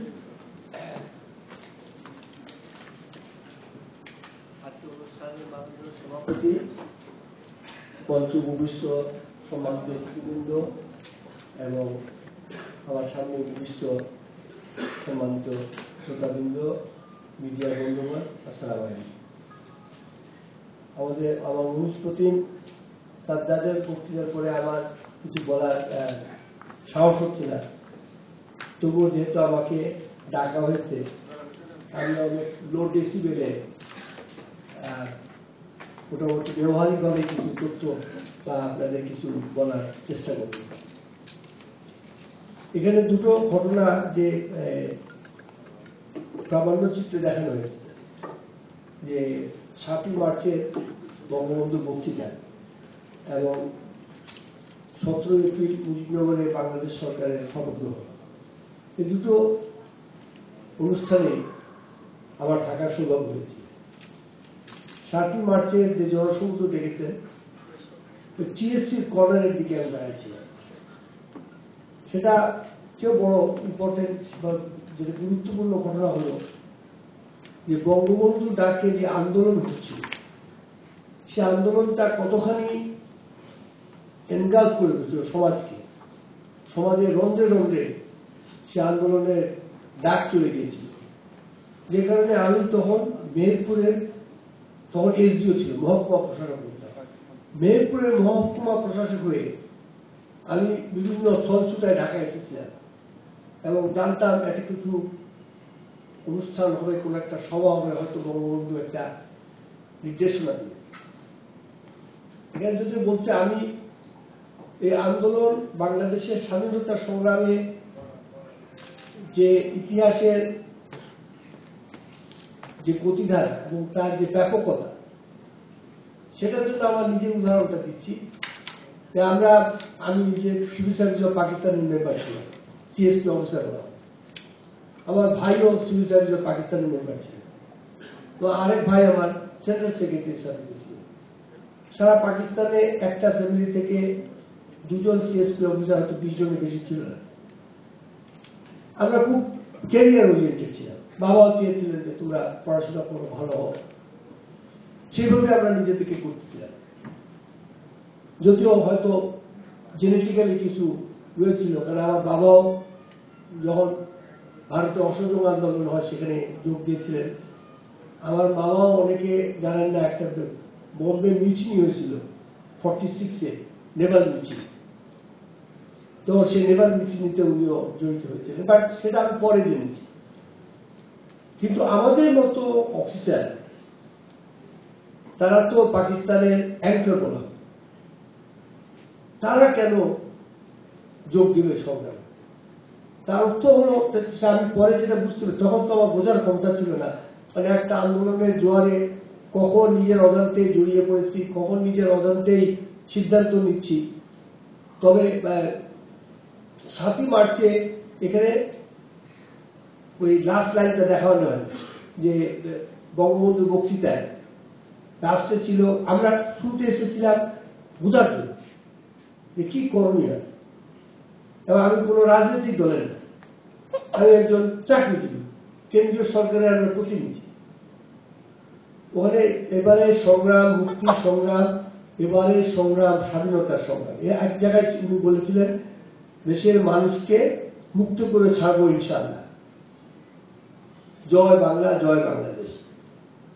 এটা দিস ওয়াজ এনাফ। আমাদের মতো মার্জিনাল, আমরা মার্জিনাল ছিলাম, সমাজের এই আন্দোলনের কেন্দ্রে ছিলাম, তাদেরকে সম্মোহিত করে নিজের জীবনের সব অর্জনকে ফেলে দিয়ে একটা মুক্তিযুদ্ধে জড়ায়। এটাই হলো আমাদের সংগ্রামের পাওয়ার যেটা ছিল। আরেকটা উদাহরণ দেয়, এটা অনেকে আমাদের ইতিহাসেও আসে না, যে আমরা ফেরত যাওয়ার পরে বঙ্গবন্ধু বলেছিলেন যে অসহযোগ আন্দোলন শুরু হবে এবং সরকারের সমস্ত ইনস্ট্রাকশন আসতো বঙ্গবন্ধুর কাছ থেকে। ব্যাংক, বিজনেস, সরকারি অফিস, সব জায়গায় আমরা তার আদেশই মেনে চলতাম। এবং আমি মনে করি বাংলাদেশ ডিফেক্টো ইন্ডিপেন্ডেন্স হয়ে গিয়েছিল তখন, কারণ একটা দেশের কর্তৃত্ববাদ যখন নিয়ে না হয়, একটা দেশের কন্ট্রোল যখন নিয়ে না হয়, এবং সেটা স্বাধীন, এবং সেটা বঙ্গবন্ধু 7ই মার্চের করে নিয়ে নিয়েছিলেন একটা অসহযোগ আন্দোলনের মাধ্যমে। সুতরাং বাংলাদেশ তখন ডিফেক্টো স্বাধীন হয়েছিল, ডিজিওরের পরে হয়েছিল। এবং আমি অনেককে অনুরোধ করেছি যারা এখানে ইয়াং আছেন, তাদেরকে বলবো একটু গবেষণা করার জন্য, যে অসহযোগ আন্দোলন নিয়ে পৃথিবীতে অনেক কিছু লেখাপড়া হয়েছে, কিছু বেশ লেখাপড়া হয়েছে, এবং এখানে অসহযোগ আন্দোলন উঠলেই মহাত্মা গান্ধীর কথা আসে, মার্টিন লুথার কিং এর কথা আসে, এবং সদ্য প্রয়াত নেলসন ম্যান্ডেলার কথা আসে। কিন্তু পৃথিবীর ইতিহাসে কোনো উদাহরণ নেই এক্সেপ্ট বাংলাদেশ যে বঙ্গবন্ধুর নেতৃত্বে 7 কোটি তখন ছিল বাংলাদেশের জনগণ, 7 কোটি দেশের জনগণ ডিফেক্টো স্বাধীনতা পেয়েছে। এটা কোনো অসহযোগ আন্দোলনের ইতিহাস নেই, কিন্তু আমাদের গরিবের ইতিহাস তো লেখা হয়। আমি আশা করব আপনারা বা আপনাদের ছেলেমেয়েরা গবেষণা করে এটাকে পৃথিবীর সামনে উপস্থাপন করবে। এটা আমি কোনো বাধানো করবো সেদিনকার। আরেকটা হলো যে এটা দিয়ে আমি বোঝানোর চেষ্টা করতেছি যে ব্যাপকতা কখনই ছিল, এবং এই আন্দোলন যে একটা জনগণের আন্দোলন ছিল, এই বিপ্লব যে একটা কালোজয়ী বিপ্লব ছিল, এটা এরকম সাধারণ উদাহরণ থেকে অনেকটা উদাহরণ করা যায়। আমি আপনাদের সচিবকে বলতেছিলাম যে এখানে যে ডকুমেন্টারিটা দেখো তাতে একটা ভুল তথ্য আছে, এবং যে অ্যানাউন্সও করেছিলেন ভুল। আমাদের যে 17 এপ্রিল যে সরকার শপথ গ্রহণ করে, এটা প্রথম বাংলাদেশের স্বাধীন বাংলাদেশের সরকার, এটা প্রবাসী সরকার, এটা আমাদের মনে রাখতে হবে। এবং আমার সৌভাগ্য হয়েছিল যে মেহেরপুরের উপকণ্ঠেই এই সরকারের শপথ গ্রহণ অনুষ্ঠানের আয়োজন করার, কারণ তখন আমরা পিছু হচ্ছি না, এবং ওই জায়গাটাকেই সিকিউর করা সম্ভব হয়েছিল। কোনো বিমান থেকে কোনো আক্রমণ করতে পারবে না, মেহেরপুর থেকে আসতে সময় লাগবে, এদিকে ইন্ডিয়া থেকে এক্সেস আছে, বিভিন্ন স্ট্র্যাটেজিক কারণে এবং ট্যাকটিক্যাল কারণে ওই জায়গাটাকে ঠিক করা হয়। এবং 17 এপ্রিল অনুষ্ঠানে আমি একটা মহকুমা প্রশাসক হিসাবে দায়িত্ব পালন করার সুযোগ দিয়ে আমি গর্বিত। এবং এটাও মনে রাখা যে ওখান থেকে কিন্তু পলাশী খুব দূরে না, 100-150 মাইল দূরে হবে পলাশী, এবং সেই পলাশীতে 1757 যেটা আমরা বলি বাংলার স্বাধীনতা গিয়েছিল। কিন্তু অনেকে আপনার ইতিহাস যারা জানেন আমার চেয়ে ভালো জানবেন যে ওই পলাশীর যে যুদ্ধ, এটা কিন্তু পৃথিবীর ইতিহাস, সর্বকালের ইতিহাসে one of the most important wars that were fought. কারণ হলো পলাশী যুদ্ধের পরে ব্রিটিশরা এখানে তাদের আধিপত্য শুরু হয়।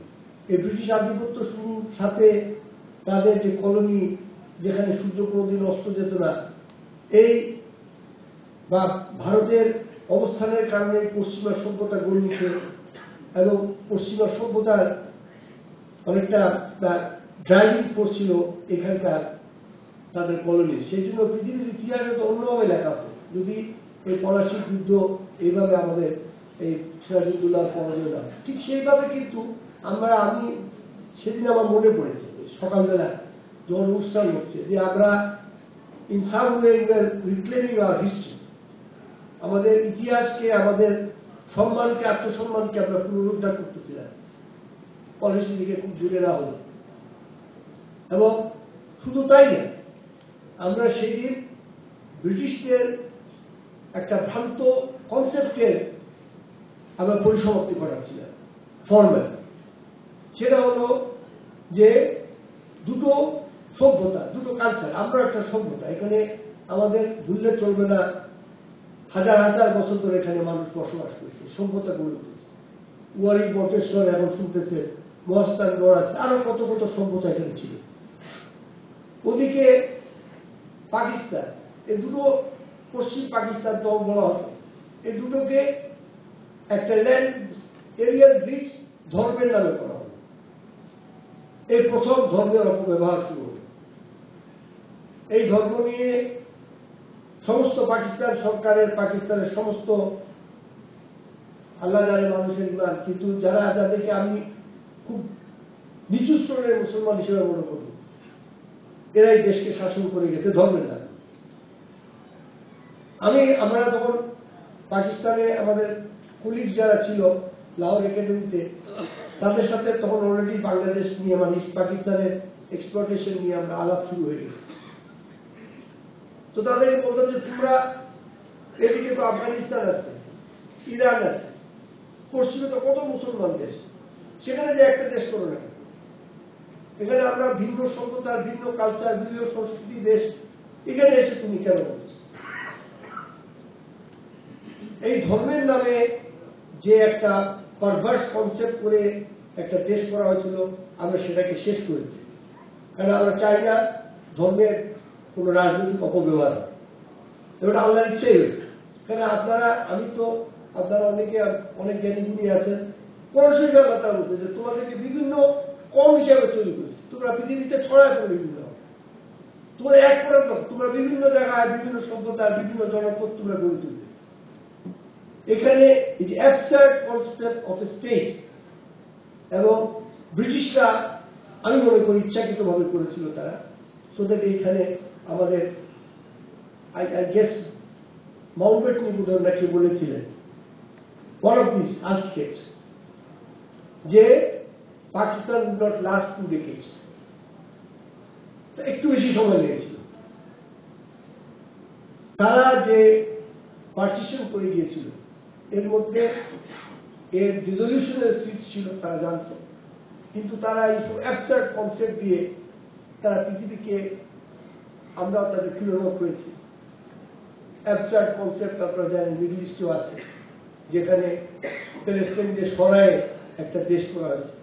এগুলো সেজন্য আমি ওই দিন খুশি হয়েছিলাম যে আমরা একদিকে ইতিহাসকে পুনরুদ্ধার করতেছি, একদিকে ধর্মের নামে অ্যাবসার্ড কনসেপ্ট যেটা ব্রিটিশরা দিয়েছিল তারা আমরা পরিসমাপ্তি করাচ্ছি।